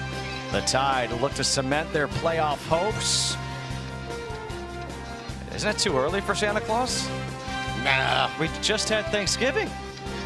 Thanksgiving was late, though. It's late this year, so I think we're good. My gosh. I mean, just rushing into the next holiday. Yeah, take your time, right? But it's up. It is the holiday season, the season of giving. Malcolm Gilly is back to receive this kickoff. He has not really tried to return much. Cristiano Rosa. And there'll be no return on this one. Well, as our Fansville College Football Update brought to you by Dr. Pepper, if you want a good rivalry, you want competitiveness, this is absurd. A lot of Bama fans very nervous about tonight, but you know, you said something earlier, and you're right. If Bama wins this game, they're in the playoff, because even if they lose the SEC championship game and finish 10-3, they're getting in the playoff. They're not going to leave the loser out of the SEC championship game. So this game is rivalry, and for all intents and purposes, to put them in the CFP playoff. On first down for Coastal Carolina, the pass is tipped, and that's incomplete. It bounces. It was tipped by Tyler Brown, number 13 for JMU. And that's where you got to be careful in traffic like that. It gets knocked up and get a pick six easily, but luckily it hits the ground, goes incomplete. So Tad Hudson, who began to get into rhythm in that second quarter. Javen Simpkins in the backfield. Look at as they load the box here for JMU. And they're going for a little jet sweep to Robbie Washington. Washington will get 5, so 3rd and 5 coming up. And that's what they need to keep trying to do. We saw the trick plays in the first half, jet sweeps. We saw the tempo get up offensively. Just got to try to keep JMU defensively kind of on their heels a little bit. Dominic Nicely is in here on 3rd and 5.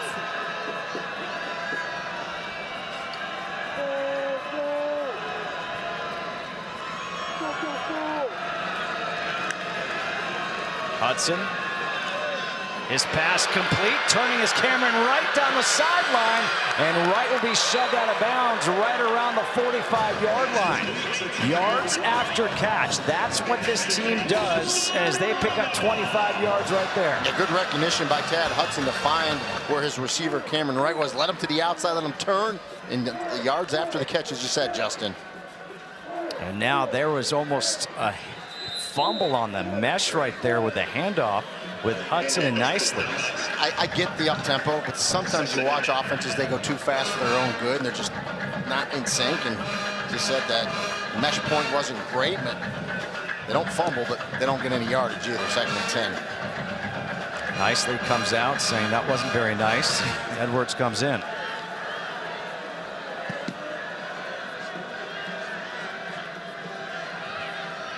On 2nd and 10. Hudson off the back foot throws, and it's incomplete. Trying for the one-handed grab was Cameron Wright. Maybe trying to make a case that his other hand was being held. Well, Elijah Culp's barking at him. He was in coverage. He never turned around, number 2 for JMU. And I'm with you. It kind of looks like they were both locked up. It almost looks like he was holding Culp's arm down, and that's why Culp was getting mad. But Culp never turned around and played the ball, so I guess just let him play. But if he doesn't turn to play the ball, the likelihood is the PI will be called against him. As long as he doesn't contact him, there's no face guarding in college football. On 3rd and 10, pressure coming, setting up the screen, and the pass is dropped. Dropped by Edwards, another one. When Coastal Carolina looks back at this season, dropped passes are going to be one of those things they think about. And Edwards is one of those true freshmen, really good, talented, and you got to make those plays, though. I mean, you catch that ball, you turn it up, you have the first down. You're going to keep this drive alive, and you might break a tackle and go the distance. He's got good speed. especially when you're you're the underdog and you're trying to knock Right. off the favorite. You got to make those plays. And they're going to go with a fake, which isn't all that surprising. But guess what? JMU is going to make the stop. You kind of had a feeling that they were going to do something right there. But I would venture to say JMU is well versed and coached now after that onside kick that really Coastal Carolina pulled off, that they're going to be on their P's and Q's for these fakes now. A couple of onside kicks. Now a pass on the punts. And JMU is ready for that one. They'll take over.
Point lead for JMU here in Conway, South Carolina.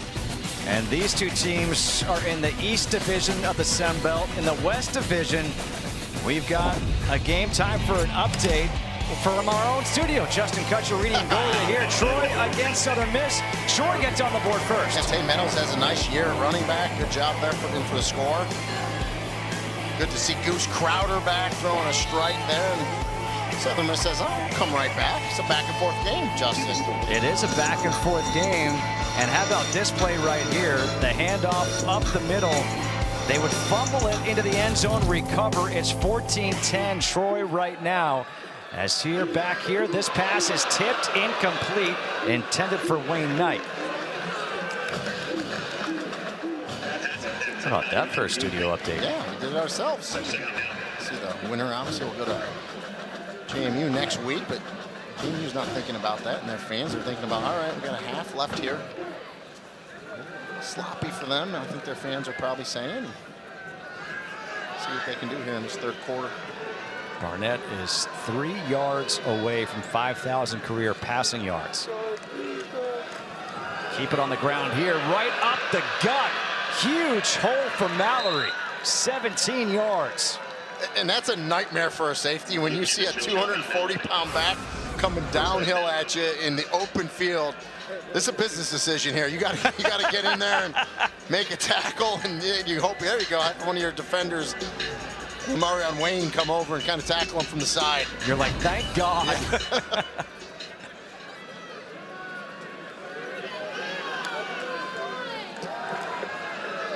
Nice pass here to the near sideline to Nick DeGennaro. DeGennaro will get 7. You know, we talked about it earlier, and for those that don't know, every single receiver that JMU had last year left or graduated. Every single receiver they have this year is brand new to the team this year. And oh, by the way, Barnett was injured, so he didn't have spring football or summer football to work on with these guys. Handoff here once again. Tackled by Amari Notice. Just 1 yard there for Mallory. Yeah, Notice does a nice job coming down the line, getting off that block. Making that tackle for a short gain. See, I think right now, where they are at the 32, this is 2 down territory. Absolutely. Yeah, I don't think you're going to kick a long field goal here. You got 2 downs to pick it up here. They go empty backfield. Wayne Knight, bottom of your screen. Barnett, he's going to run it up the gut. He gets hit, breaks a tackle, spinning, and that's some nice defense. They're going to stop him. He gets just 1. Dante Lunan, first one to make the stop. And that's where Alonzo Barnett has to listen to his instincts originally. You just got to put your shoulder down and go. He danced in the hole and tried to bounce back. Right here, go, just go. I know there's a defender there, but you have a better shot just getting to that line to gain. Again, defense flying around for Coastal Carolina, but here we go, Justin, 4th down. Once again, now it's 4th and 1. Remember, Coastal Carolina made that stuff near the goal line. Handoff, it's up the middle, and it's going to be Wayne Knight for the first down. His quarterback, Alonzo Barnett, even gave him a push, saying, hit that hole. Well, and what Coastal's doing is they're selling out, coming off the edge on those plays, trying to get to the back in the backfield, right side of the screen. But a good block there. Good usage of the tight end. That was Josh Pfeiffer to come down with that down block, or else Jaden Bryant would have had another TFL and would have stopped the turnover on downs. 1st and 10 now at the 25. Barnett steps up, throws wide open as one of those tight ends, dragging defenders into the end zone. Lakota Dupree, 25-yard touchdown. A former defensive end.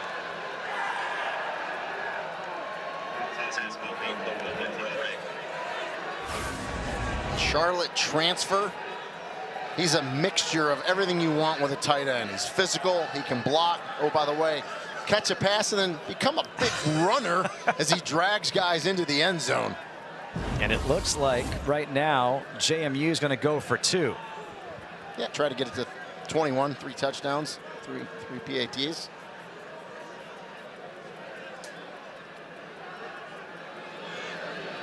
I'm kind of old school, though. I just said kick it unless you need it, right? Take the point. That's just me, though.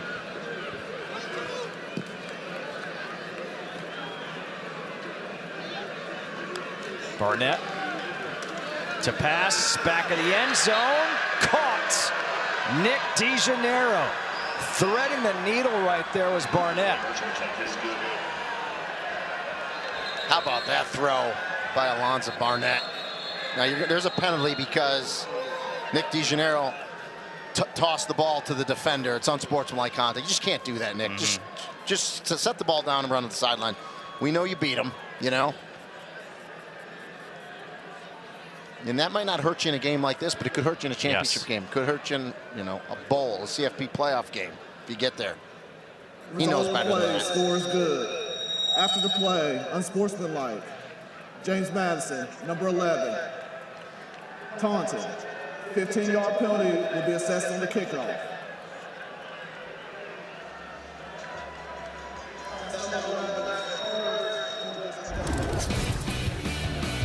11 unanswered points now here by JMU to open up the second half. The touchdown pass to Lakota Dupree, and then a 2-point conversion to Nick DeJaneiro.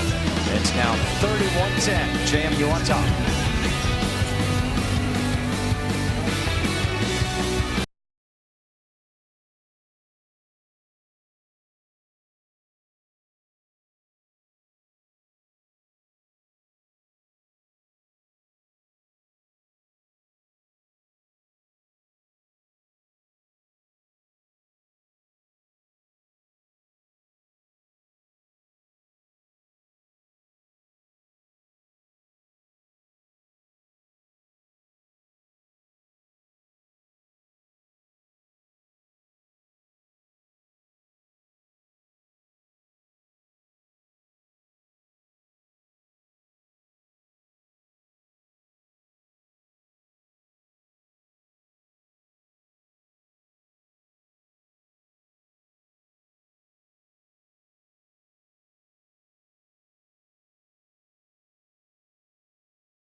Our Week 13 Monday Night Football matchup. Drake May and the AFC leading Patriots, winners of 9 in a row, host the New York Giants at 8 Eastern, 5 Pacific on ABC, ESPN, ESPN Deportes, and the all-new ESPN app with Peyton and Eli on ESPN2. Coverage kickoff with NFL Live at 3 Eastern in Las Vegas, then SVP and the Monday Night Countdown crew at 6 Eastern. And right now, you're going to have Cristiano Rosa kicking off, and he's kicking off in the 20s, so there should be a return for Malcolm Gilly, although maybe he makes a fair catch. You just don't know. We're about to find out.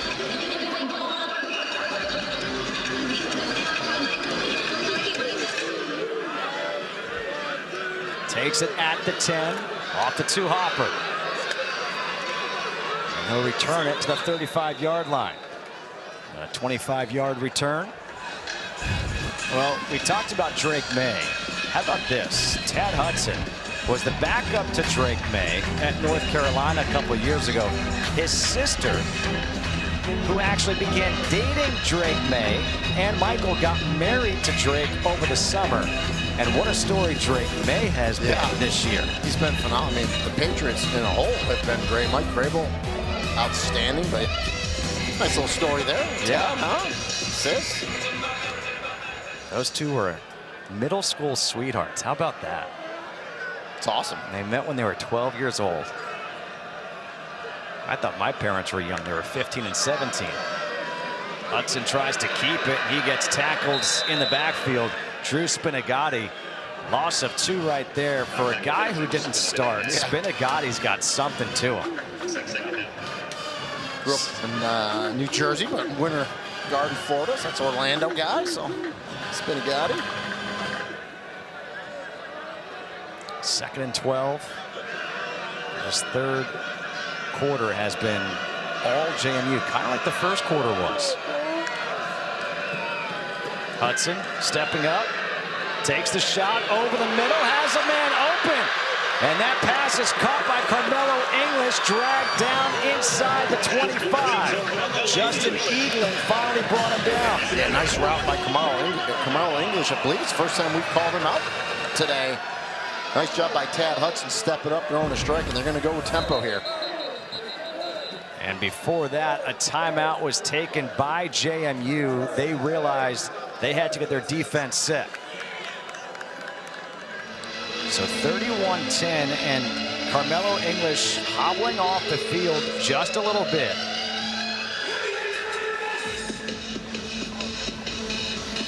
They marked him down at the 25-yard line.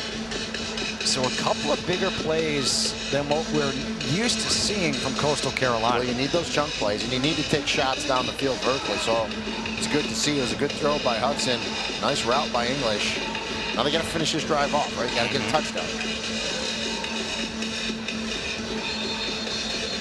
So if you're Coach Chesney right now, and you call this timeout, what are you saying to the guys? One, you want to make sure you have the right personnel on the field. And, you know, obviously, that's offenses do that. They get a big a chunk play on you, and then they run right to the line of scrimmage, don't let you substitute. But they just have to bear down. You know, that's what he's telling them. Let's get a little pass rush going, and let's cover well on the back end. They've let a few guys get behind them tonight. 1st and 10 from the 25. Simpkins in the backfield with Hudson.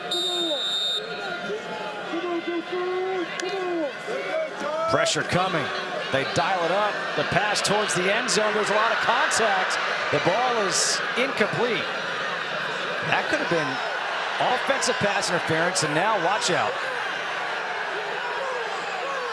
Justin Eaglin was there against Cameron Wright. There looked like there was some extracurricular. Well, and the way Eaglin stepped over him, you could get an unsportsmanlike penalty there. Coverage is good. He looks back, and really, Wright was really the one that initiated that contact, so good no call. But then at the end here, it's just, all right, just get up, guys. Just get up. They're both kind of going at it and kind of right there, and then he tripped him back. You know, let's just play football. The swing pass. Oh, what a tackle. The open field tackle right there as they were trying to swing it out. Beautifully played by KJ Flo. And remember, Flo was the one who recovered the onside kick to open this third quarter. He's a returning player. Watch him get off the block. Beautiful. Get underneath it and make the tackle. Outstanding by KJ Flo there. It's so funny because people think about how you have to tackle somebody. Sometimes if you just knock them off balance, they go down. Yeah, especially in space. It's really hard to tackle a good athletic player in space, but to beat the block and do it, tremendous.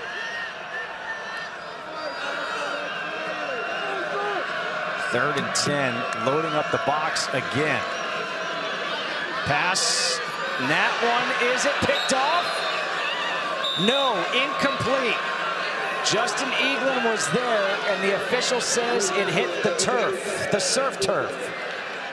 Now, obviously, they're going to take a look at this.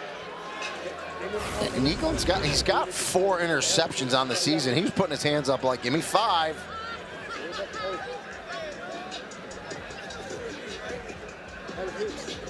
You know, the ball's allowed to hit as long as it doesn't help you catch it, but I think that nose clearly went through there to help him trap it. Well, this will be a 42-yard attempt by Afrukle. And from 42, not good this time. He just barely got it from 34. He misses here from 42.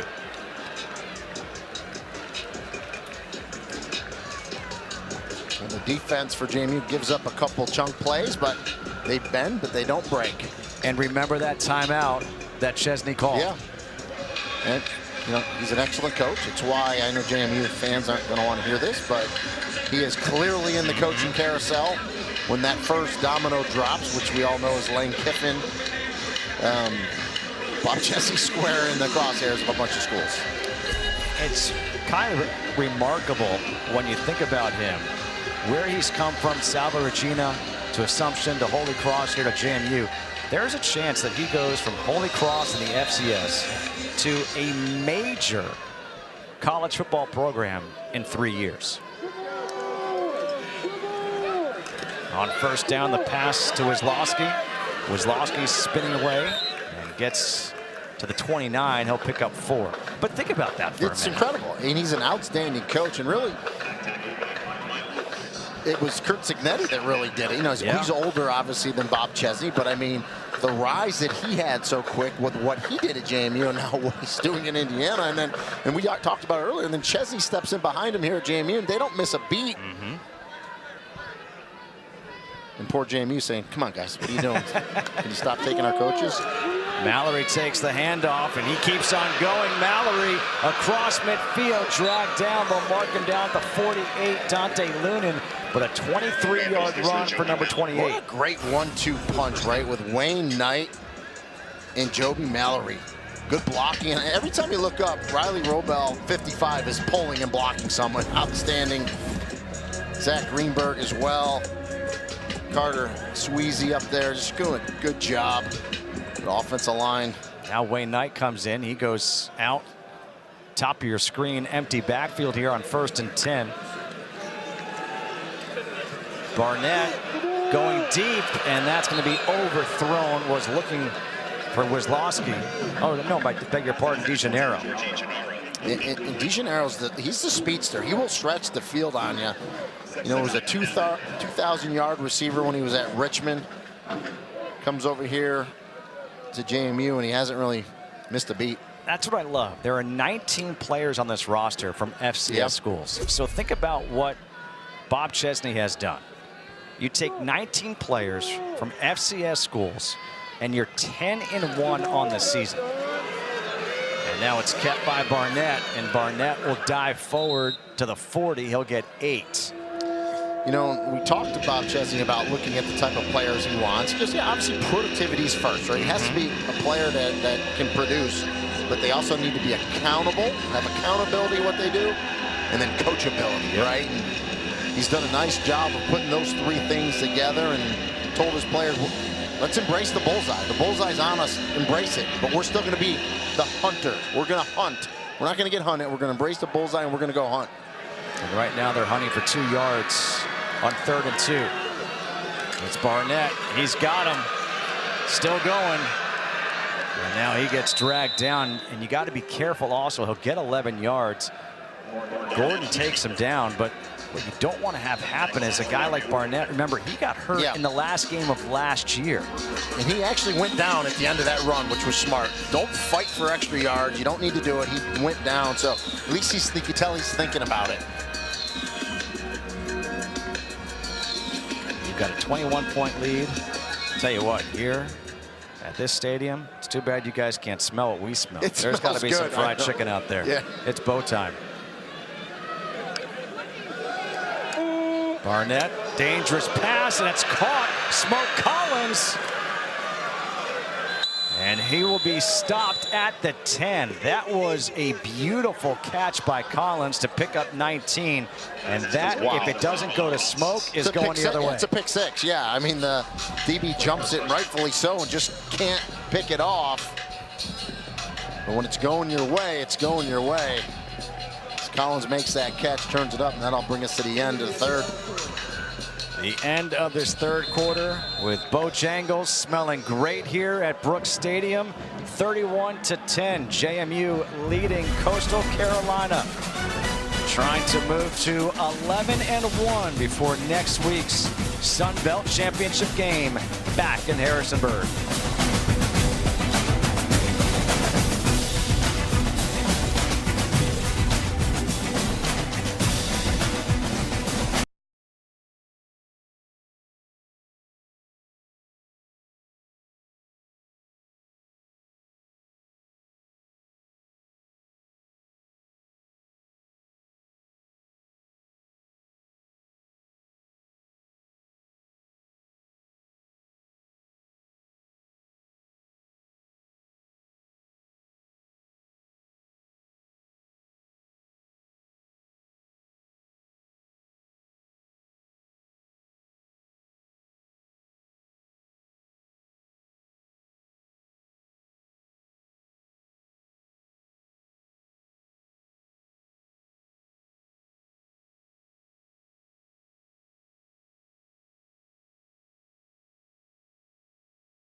Don't worry, it's not a rave. The lights are all working. We're going to the 4th quarter. here at Coastal Carolina. See, the lights are back on. Party's over. 31-10. JMU leading Coastal Carolina. Justin Kutcher alongside Reedy Ngolia as Tim Beck in his squad is facing a 1st and goal from the 9. And Mallory is in at tailback for the Dukes. The pass to the corner of the end zone, over the shoulder, and that is caught for a touchdown. Isaiah Alston, what a beautiful catch. Outstanding route, even better throw by Alonzo Barnett. And you know, Alston's 6'4", 200, he's got long arms. He stems it, keeps the defender on his inside, and lets that ball fade to the outside. He'll go to it, long arms, gets a foot in, controls the ball. Now, came loose at the end there, so replay may look at it, but to me, he came down in bounds, took a step, and then went out of bounds. The ball was dropped. So to me, that's control, foot in, touchdown. And yes. Yep. 3rd passing touchdown of the game for Barnett. His receivers have made a couple of beautiful catches on touchdowns. Wozlowski and now Alston.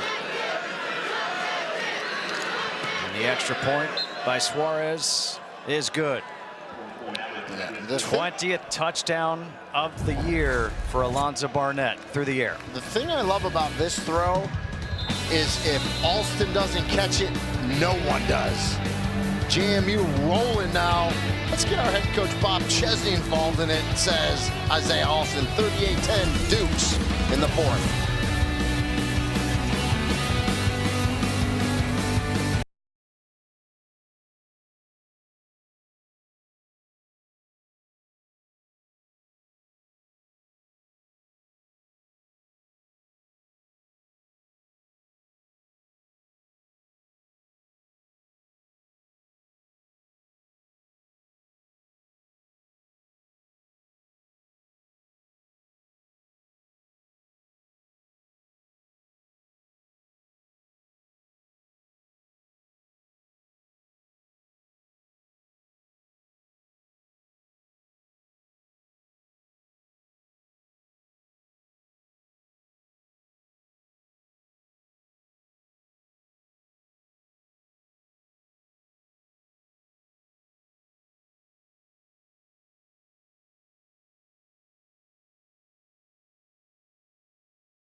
It's only fitting with that guy right there to tell you that WWE Survivor Series is a Thanksgiving week tradition since 1981. And the War Games return tonight, highlighted by the main event, a 5-on-5 locked 2-ring steel cage match with Cody Rhodes and Brock Lesnar leading their teams. Coverage begins at 7 Eastern, 4 Pacific, streaming on the ESPN app with the unlimited plan. What you gonna do? We're gonna have a little 2-ring steel cage match with dinner after this. The way we're smelling that chicken up here. And once again, we will have a touchback. Coastal Carolina will take over. I used to be the biggest back when it was the WWF, the World Wrestling Federation, I was the biggest fan. I mean, Hulk Hogan, rest in peace. Yeah. Macho Man Randy Savage. Andre the Giant. Andre the Giant. Jimmy Superfly Snuka. Yeah. Oh, are you kidding? In kindergarten, I did it on a kid on the school bus. There you go. Those were the days. The 80s, baby. Oh, I thought it was all real. I did a flying elbow. Coastal takes over at the 25. Hudson going through his progression, comes out to his tailback. And that's nicely getting upended by Justin Eaglin.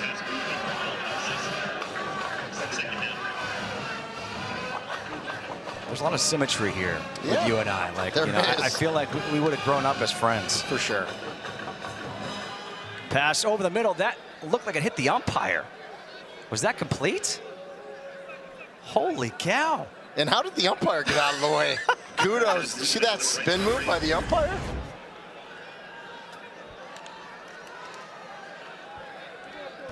What a play. And now the run up the middle for the first down.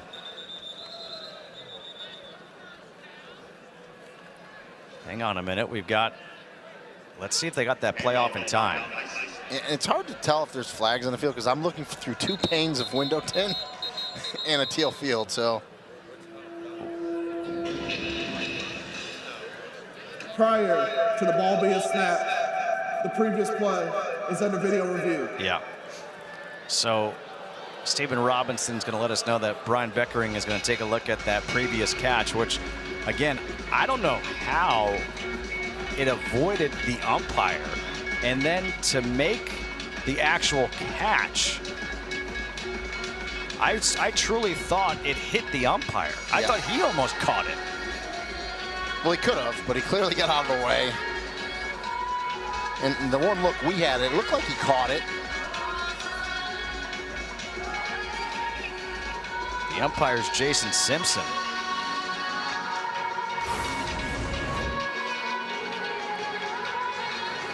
Remember, it was called a catch on the field. I mean, and you got a goalpost in the way as well, and upright. So I don't see anything there that shows he dropped it. And nothing there either. Maybe third time's a charm. What a spectacular catch by Bryson Graves. The concentration. Now, if you're Tim Beck, I mean, it's going to be upheld, but they had run a play and got the first down that now didn't count. So now you got to do it again. Third down. So you get stopped short here on third down. That's what will drive you nuts as a coach. 14:33 on the game clock. 14:33. Thank you. It is also amazing when, you know, a lot of the people have left here now that it's 38-10. But when this game began and the sun was shining, beautiful. The temperature said 50 degrees. The sun beating down on you, it felt like it was 70. Right now the temperature is down, hovering around 40 degrees, much cooler than they're used to here. It's 46, feels like 36. See? That's about right, yeah.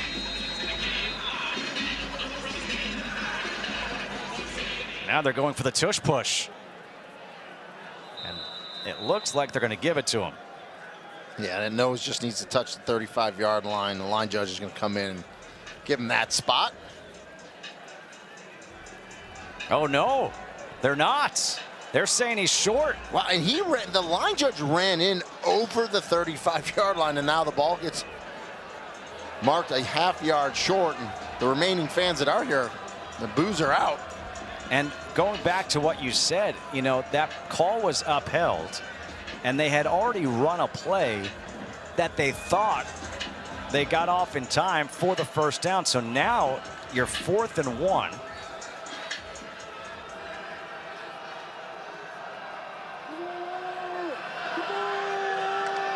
Hudson, he'll keep it himself, and he does the job. This is a guy who played power forward in high school, was also a pitcher and third baseman. He said, forget it. I'm lowering the shoulder, going to box out all these guys. Yeah, I mean, he's a 230-pounder as well, so he can put his shoulder down. Boy, it was much harder to get that first down than they would have, they would have liked to begin with.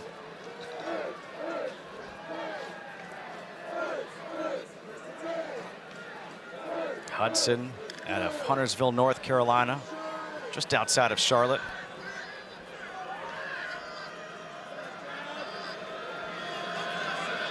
Jalen John now in at tailback.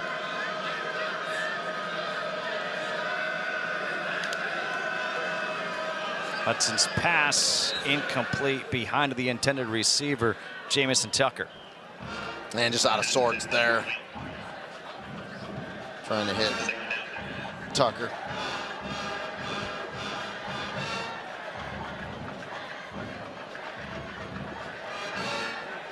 Now let's not forget, for Coastal Carolina, they've lost 2 in a row, but they are bowl eligible. So they're hoping they get into the bowl.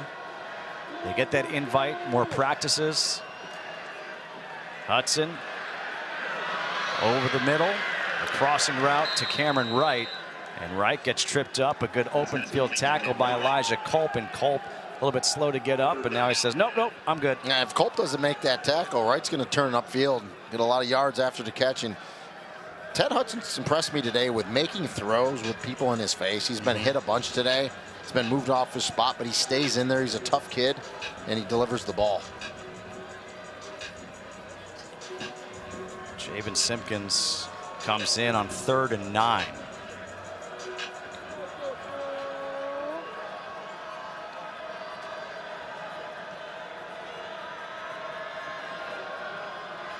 Motions out. And a whistle before. Prior to the snap, delay a game, offense, 5-yard penalty, 3rd down. So you go take a 3rd and 9, and now you make it 3rd and 14. And those are the ones that'll drive you nuts, right? Those pre-snap, those unforced penalties.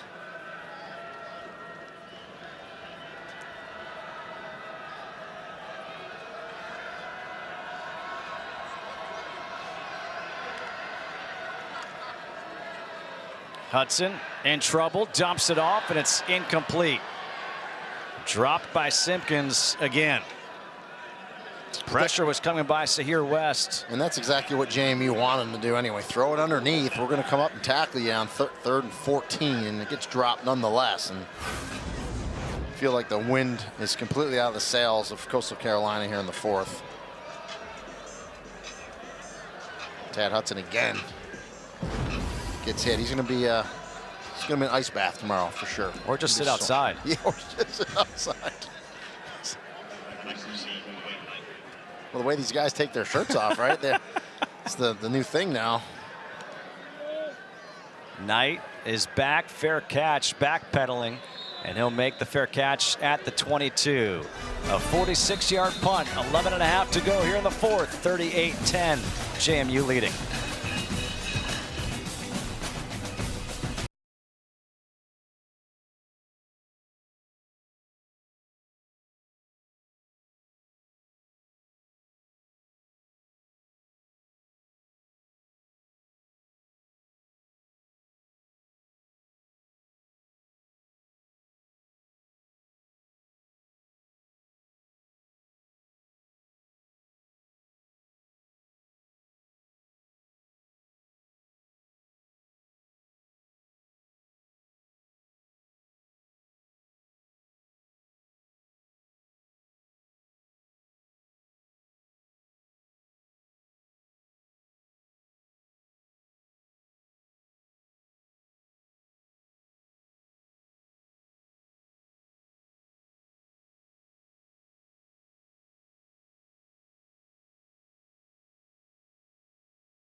college football playoff selection show.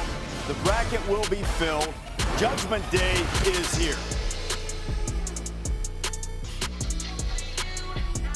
AT&T is keeping you connected with your bracket insights, and this is what every single JMU Dukes fan is paying attention to right now. Tulane is playing after us. North Texas has already won. Which team will get in to that bracket? Well, I mean, the committee's already told us for this particular season, so don't jump down my throat. They like the American better than the Sun Belt in whole. With Tulane being ranked, it's their spot as long as they win out. But you got to win tonight, and you still got to win a championship game in the American against North Texas. And the other unfortunate thing for JMU, we talked about it, they have a common opponent with North Texas head-to-head with Washington State that the committee will definitely use if North Texas wins the American Conference Championship and then JMU wins the Sun Belt Championship. Yeah. But, you know, Bob Chesney, we talked about it. You just got to win. Yep. You know, it's all you can do is take care of your business. Control what you can control. The one things you can't control, like a committee, nothing you can do about it. And he was asked about style points, and he's like, I don't really think about style points. We just play. They play really well. 38-10. They were tested. They got out to a 20-0 lead, then it was 20-10. Here the handoff. Here goes Mallory. Mallory breaks tackles. He's off to the races. Mallory to the end zone. 73 yards. He might be 240 pounds, but he just took it 73 yards to the house. I mean, in my notes, I have pounder, short yardage. There's nothing pounder and short yardage about that run at all by Joby Mallory. Inside zone, excellent blocking once again, and then he hits it, and he's like, 240, I run like I'm 190.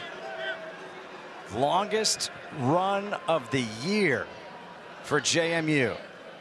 Last week, it was a 58-yard touchdown run by Wayne Knight. And now a 73-yarder by Mallory. I mean, how about the bragging rights Mallory's going to have in the running back room now with Wayne Knight? Hello. You said before it's a great combination. It is. But the combination usually doesn't have Mallory going 73 yards. I mean, look at him hit it. And he's determined here. He knows. He's like, I'm not getting cut. You saw the little peek out that left side, peek again. And he was slowing down. He was running at a speed. And notice how he made that angle, right? He had to just kind of cut towards the pylon so that he would not be caught. Wow. Listen, if you get caught, that's a lonely feeling in the running back room as well. So he doesn't get caught, he scores, and now he's got bragging rights. And it's now a 45-10 lead for JMU. So they don't try to do style points, but they do style points just by playing football.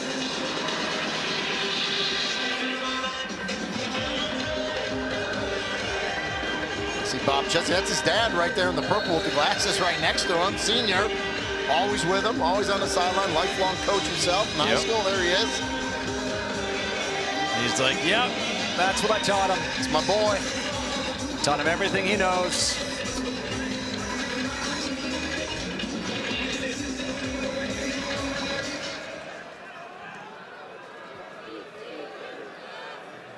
This will bounce into the end zone again for a touchback.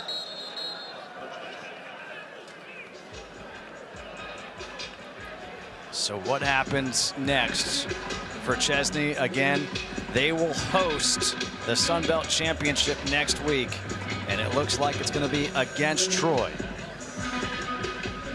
There's Dean Kennedy, hand on his head. There you go. I don't know why he's nervous. And this is the point of the game now, 45-10. If you're JMU, you're going to put a lot of subs in. You're going to put a lot of, get your starters out of there.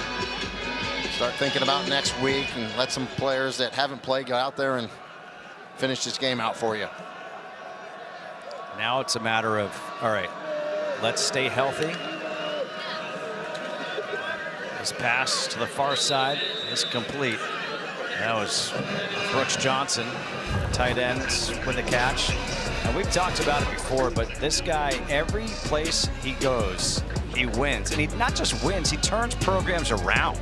So if you are one of those schools that has the opening, there's no doubt his name is being floated around. JMU fans are going to hate me, so I apologize for this. I'm going to play a run here. Don't tease us like that. When the dominoes drop here with Lane Kiffin, if I was a betting man, and I'm not, I would say Bob Chesney is going to be in that mix, and I would not be surprised if he ends up at Penn State. He's a Pennsylvania guy. I think he's an outstanding coach. I think it'd be a dream job for him, and still, no disrespect to JMU, it's just what I feel. But we'll see. A lot still has to happen. A lot of dominoes out there. That pass picked off, going the other way. Pick 6 for KJ Flo. 34 yards. KJ Flo has had himself a second half to remember.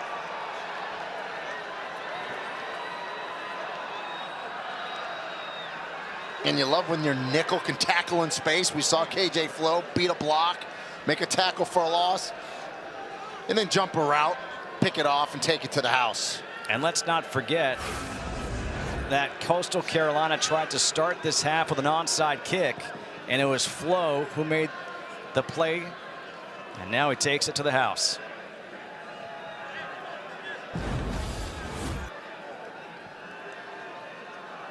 Safe to say the route is on right now here in Conway, South Carolina.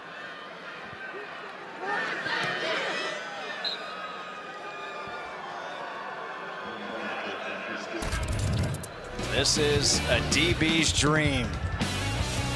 Jump the route, and all you see is surf turf in front of you. Ride the wave, baby.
Well, there's a great song being played here in the stadium right now, but this news is now official. The Sun Belt Championship game next week It will feature Troy going to Harrisonburg, Virginia to take on JMU to be the Sun Belt champion.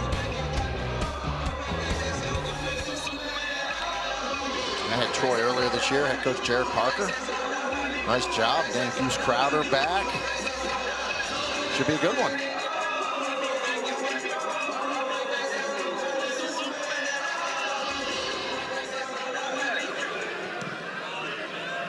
Oh, a short kick.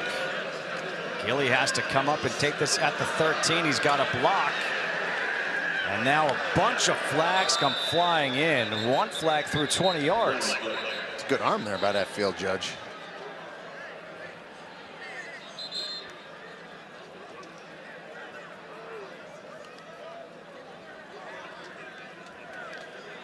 That's the punter right there. Excuse me, that's a kicker. No, I beg your pardon. It was Lee Johnson, the player who's down.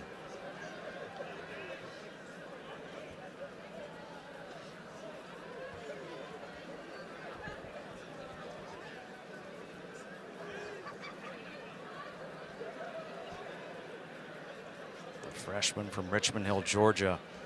Actually saw his mom at the hotel this morning. She was wearing his jersey. Oh, let's just hope he's all right. Coach Chesney out there with him, training staff. There's something about when you speak with Coach Chesney and he talks about the relationships with his team and how close they are. He said that they all had a Thanksgiving dinner together on Wednesday, but then on Thursday, how many players went to coaches' houses to enjoy Thanksgiving with them, with families? And he has said that, you know, he has 3 kids. He wants his kids to be able to just run around and be around good people. And he's like, that's what means so much to me, that I have good people in this program. He's an outstanding leader, and coaches today, because college football's changed. You're essentially, if you're a head coach, especially of a major program, you're the CEO of a company. Oh, for sure. Because you're running so many things. You have to delegate. He does a good job hiring his coaches. I mean, Colin Hitchler was a great addition. He was a co-DC at Alabama last year, added him as DC this year. It's been tremendous. So there's so much that goes into it, and Bob Chesney checks all those boxes. Yeah. You know, it's funny because the sports information director for Coastal Carolina actually played for Bob Chesney at Assumption. And he could not say enough great things about him. He's like, I love talking about my coach. On first down.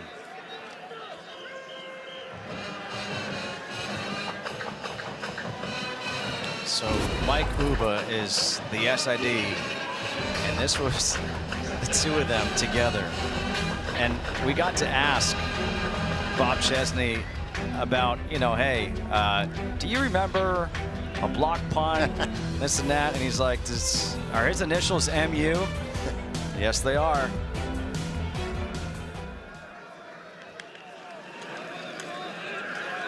Hudson with plenty of time. Now just throws this one away. But great coaches do that, right? You got players from years earlier, teams earlier, that just you make an impression on your players that you know, as a head coach, you're coaching a team, and I get it. It's a bottom line business about wins and losses, but you're building young men. Correct. You know, and your football, I get passionate about, because football is the one game to me, it mirrors life. And these kids are learning life lessons that they're going to carry on forever. Now, I get it. They get paid now, so it's a little different. But still, you're still building it. It's incomplete right there on that attempt. And it's also something when you look at what Chesney has done here at JMU. This is just his 2nd season as the head coach of the Dukes, and you know, you talk about his name being floated around and where he ends up.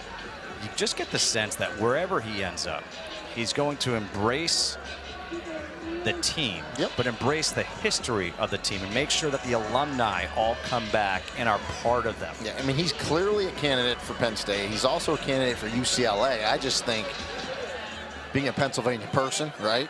It's Oh, yeah. right in his wheelhouse. He's coached in the Northeast.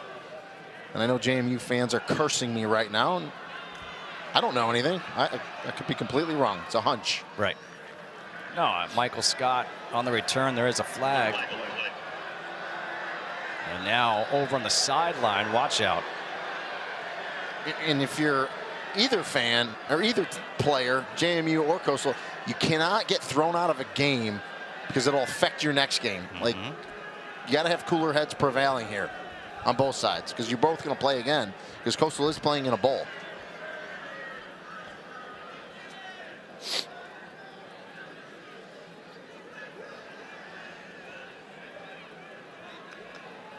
Stephen Robinson will get things sorted out.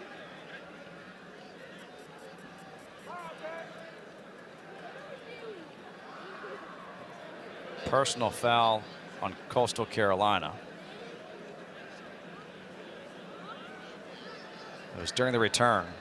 And it's a 15-yard penalty. I could read his lips. Yeah. That's what personal foul is. Microphone, it's so cold, the microphone probably froze. JMU has outscored Coastal Carolina 32-0 this half. They came out and did exactly what they wanted to do. Matthew Sluka is now going to take over at quarterback for JMU with 8:14 to go. You get Barnett out of the game, so now you keep him healthy for that championship game next week. It's Luka. Obviously, he's a dual threat. Played for Bob Chesney at Holy Cross before going to UNLV and then finding his way to JMU. He's got Mallory in the backfield with him as they take over at the 37 of Coastal Carolina, keeping the ball on the ground with Mallory, and Mallory just keeps on churning. He gets 10 yards right there. He's like a bulldozer, and you love it when you get 10 yards, and then as a running back, you help the defensive backup that you just, made tackle you and you're falling forward. Love it. It's bad enough when you have to tackle a 240-pound tailback. It's even worse when it's now like below freezing and you got to feel that. And you're down 42. Yeah. Keeping it on the ground again. I have a sneaking suspicion they're going to try to keep the ball on the ground throughout this drive. Keep that clock running. And it's not that they're not. No, there's a player down, though. That'll stop the clock. Yeah. Player down for Coastal Carolina. And now he's getting up. It looked like number 98, Travis Nesbitt.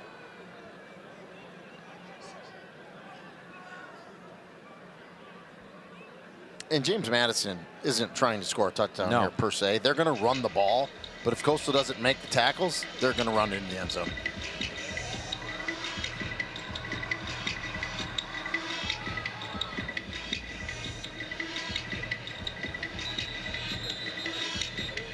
And, kind of going back to what we were talking about before, but when you think about the last two head coaches that JMU has had, and Cignetti and now Chesney, you have to look at the administration and say, okay, they're picking out some really good people to be the coach. For sure.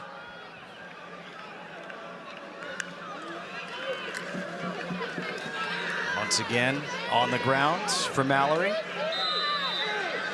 He gets 8 more yards. And don't think for a second the success that Kurt Cignetti's had at Indiana.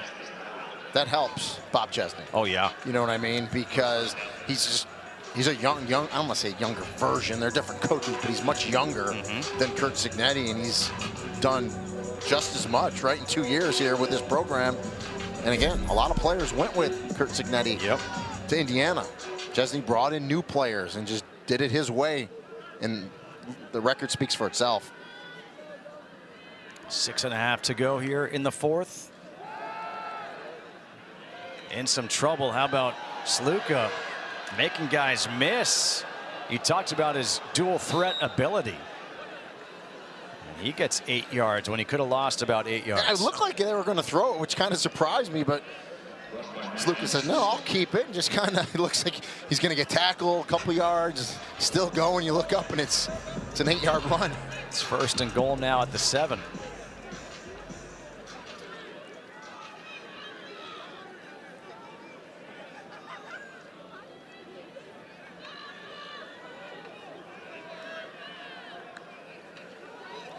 Design quarterback run, and that's a nice tackle right away by Jamarian Wayne. Jamarian Wayne tonight had enough of this. Let me come up and put the hit on the quarterback. And you talked about it before, but it's now 52-10. And a lot of people who are not necessarily in the know, but just talking about it, have said, well, JMU has to come out here today and have a convincing win and prove to everyone they're this or they're that. That man right there said, I'm not thinking about that at all. Yeah. It's just about, let's get the win. And if it turns into a 52-10 game, it does. So but that's not what we're trying to do. We're not trying to run up the score. Correct. And at the end of the day, when that committee, get the call here. I think it's going to delay a game. When that committee puts the final 12 in, obviously the highest ranked 5 conference champions and the 7 at large, this is a year, there's going to be 3 or 4 teams that are going to be really upset, that are deserving to get in, but deserving's not a criteria. It's the best 7 teams after those 5 conference champions. But that's what makes college football great, is that you have that, you know, our team should have been in, they didn't make it. This thing's going to move to 16 eventually. I'm pretty sure it will. You're going to have teams 17 and 8. It'll always be like that. Yeah, that's what, honestly, it drives me nuts. Another delay of game. It drives me nuts because no matter how many teams you put in, there's always going to be next team out. Sure. Or first team out. And so you could go to 128 teams. And a lot of people think 12 is a sweet spot. Like, don't mess with it. But you could tell by them delaying the decision, because December 1 was the cutoff. They're trying to get this thing to 16. Sluka now to pass, taking that shot towards the end zone. Another leaping grab in the end zone. Isaiah Alston, 17 yards, a couple of beautiful touchdown catches in this game for Alston. If you're going to throw a 50-50 ball to a receiver, Isaiah Alston, 6'4", 200 pounds, long arms. I was going to say it'd be more like an 80-20 ball, but flag on the play. So it's all for naught. I think it's going to be unsportsmanlike afterwards.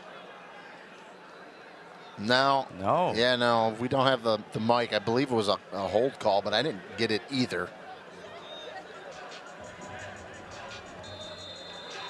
Oh, so much for that.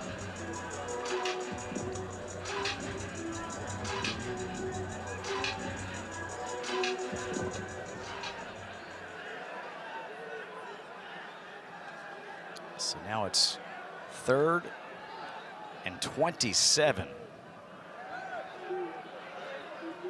Sluka again to the end zone, and this time it's caught again, but this time it's Michael Scott. 32 yards. And no flags. You better play against JMU, because they are not going to stop. I don't care what the down and distance is. You know they're throwing it, right? Because they just threw one, gets called back. They go again, and Michael Scott, the true freshman. First career touchdown catch. Yeah, true freshman, has played really well this season. Runs that route, and he's going to cherish that one. Nice throw, nice catch, and this to make it 59-10. Suarez.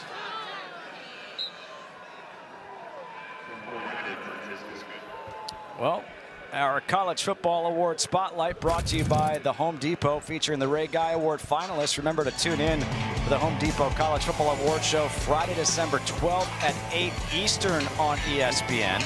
And Evan Crenshaw, who will be playing against these JMU Dukes, one of the 3 finalists. McAfee call you, tell you to put this in? Yeah. The punter? Yeah, So. well, especially because he was really upset about the onside kick being, called at halftime and said, put a promo in on the Ray Guy Award. By the way, I mean, I do love on College Game Day what he has done with the field goal attempts. Oh, it's great. It's become must-watch TV. And he would be laughing at us right now. Well, really me, because I've got an overcoat on. He'd have your shirt off, He'd have his shirt off today.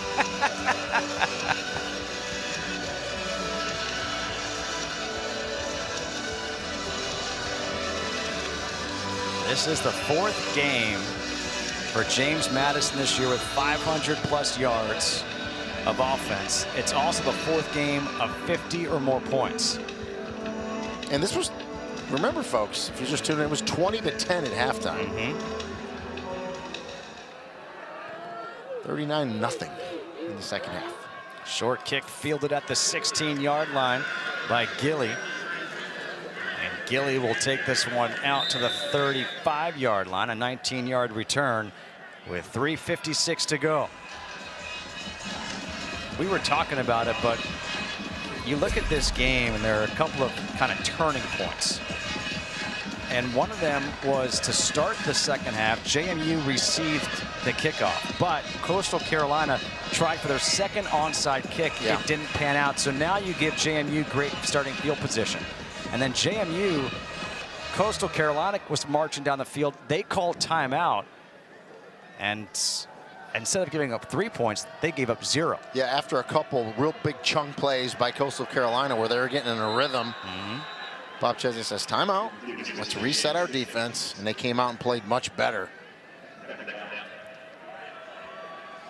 And you talked about the second halves that JMU's had this year.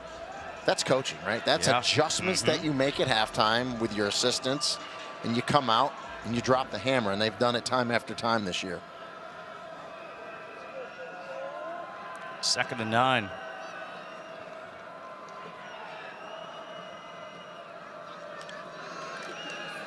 Keeping it on the ground. Simpkins. Keep the clock running. 6 yards on that carry. Yeah, and even at this point, you know, Coastal Carolina just get this game to zeros.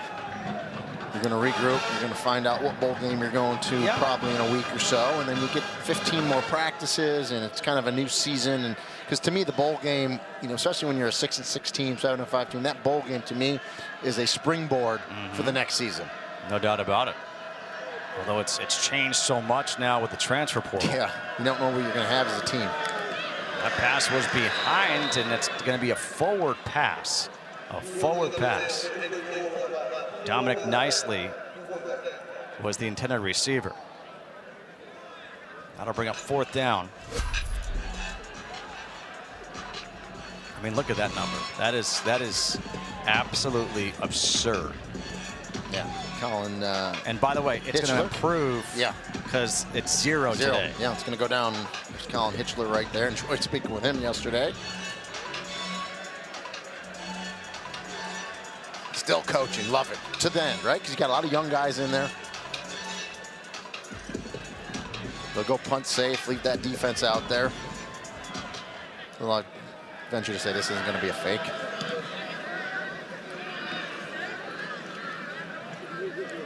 It's a good punt. That'll be down right about the 12-yard line. 2:26 to go. You've got a 2-minute timeout coming up after a 58-yard punt. I have to believe that neither team is going to call a timeout. So really, if you take this one down, you should be okay. I think that chicken will be here pretty quick for you, Justin. This is the second half. What this JMU offense did. Lakota Dupree, he caught a touchdown, and Isaiah Alston, that beautiful catch over the shoulder. And a 73-yard run by Joby Mallory. And for good measure, a pick 6.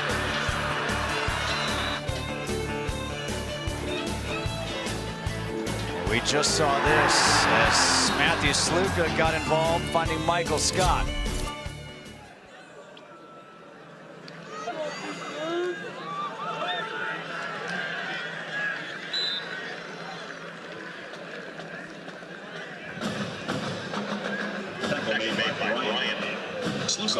Kendall is now in at quarterback. It's always a good sign when you have your third quarterback in. You know, we went through those highlights, and that's the impressive thing. How many different names we called, right? JMU can spread it around.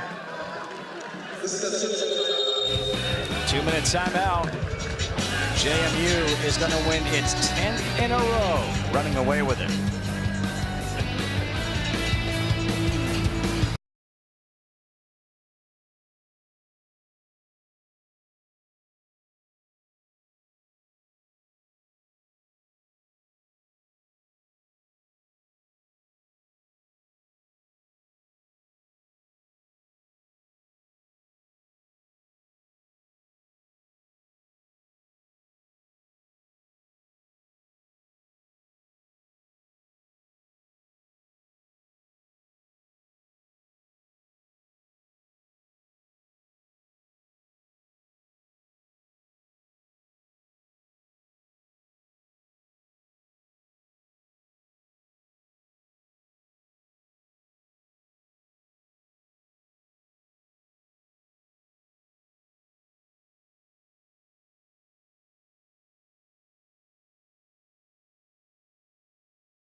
Back with 2 minutes to go. James Madison under Bob Chesney about to win their 10th straight game.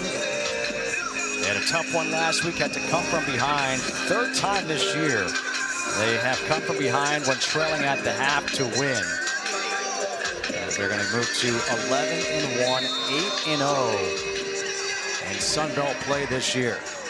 Blake Kendall, third string quarterback, is in. And he'll keep it. If they can just get one more first down, they could run out the clock.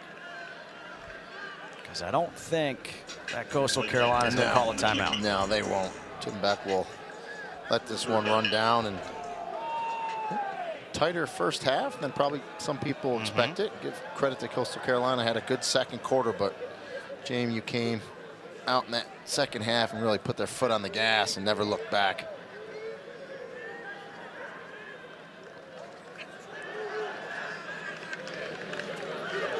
Let the play clock wind down, taking more time off the clock. Quarterback keeper again. And it looks like he's going to have enough for the first down. He will. Yep, move the chains. And now he'll run another play, and that will be it. And those guys are nuts.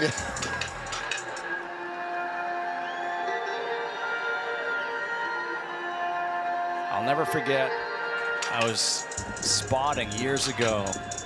Bill Romanowski was the announcer, and we're watching a game that was back in Cleveland. It was snowing, and guys are in short sleeves, and I said, why do you do that? He goes, to intimidate the other player, like, so that nothing phases you. I go, aren't you cold? He's like, oh my God, yeah, you're freezing. Just like, I still remember in 1995 when I was at UMass. We played Buffalo. Coldest game I've ever been in. It was like 17 degrees, but then it was a cold rain. Yes. Oh, gosh. And once you get wet in a game like that, you are done. It's cold. And I grew up in it because I grew up in Rochester, New York. I've played in the cold and the snow, but nothing like cold rain on top of, basically single-digit weather. JMU will take this one 59-10. They held Coastal Carolina to -5 rushing yards. Unbelievable. 10 in a row for the JMU Dukes, who will move on to host Troy next week in the Sun Belt Championship game. Yeah, did exactly what they needed to do today. They came out, they got the win, and they impressed along the way, right? So this is a win that the committee's going to see. They're clearly still in it for the CFP with them and the winner of the American, as long as they win the Sun Belt. It's going to come down to the winner of the Sun Belt. You got Yeah. to keep winning. He says, we worry about this. He's got his son right there, and he says, all right, now next week is next week, and we move on and we see what happens. But the first half, it was close. The second half, it was all JMU. Final score, 59-10. JMU defeats Coastal Carolina. For Rini and Golia and our entire crew, I am Justin Kutcher saying so long here from Conway, South Carolina.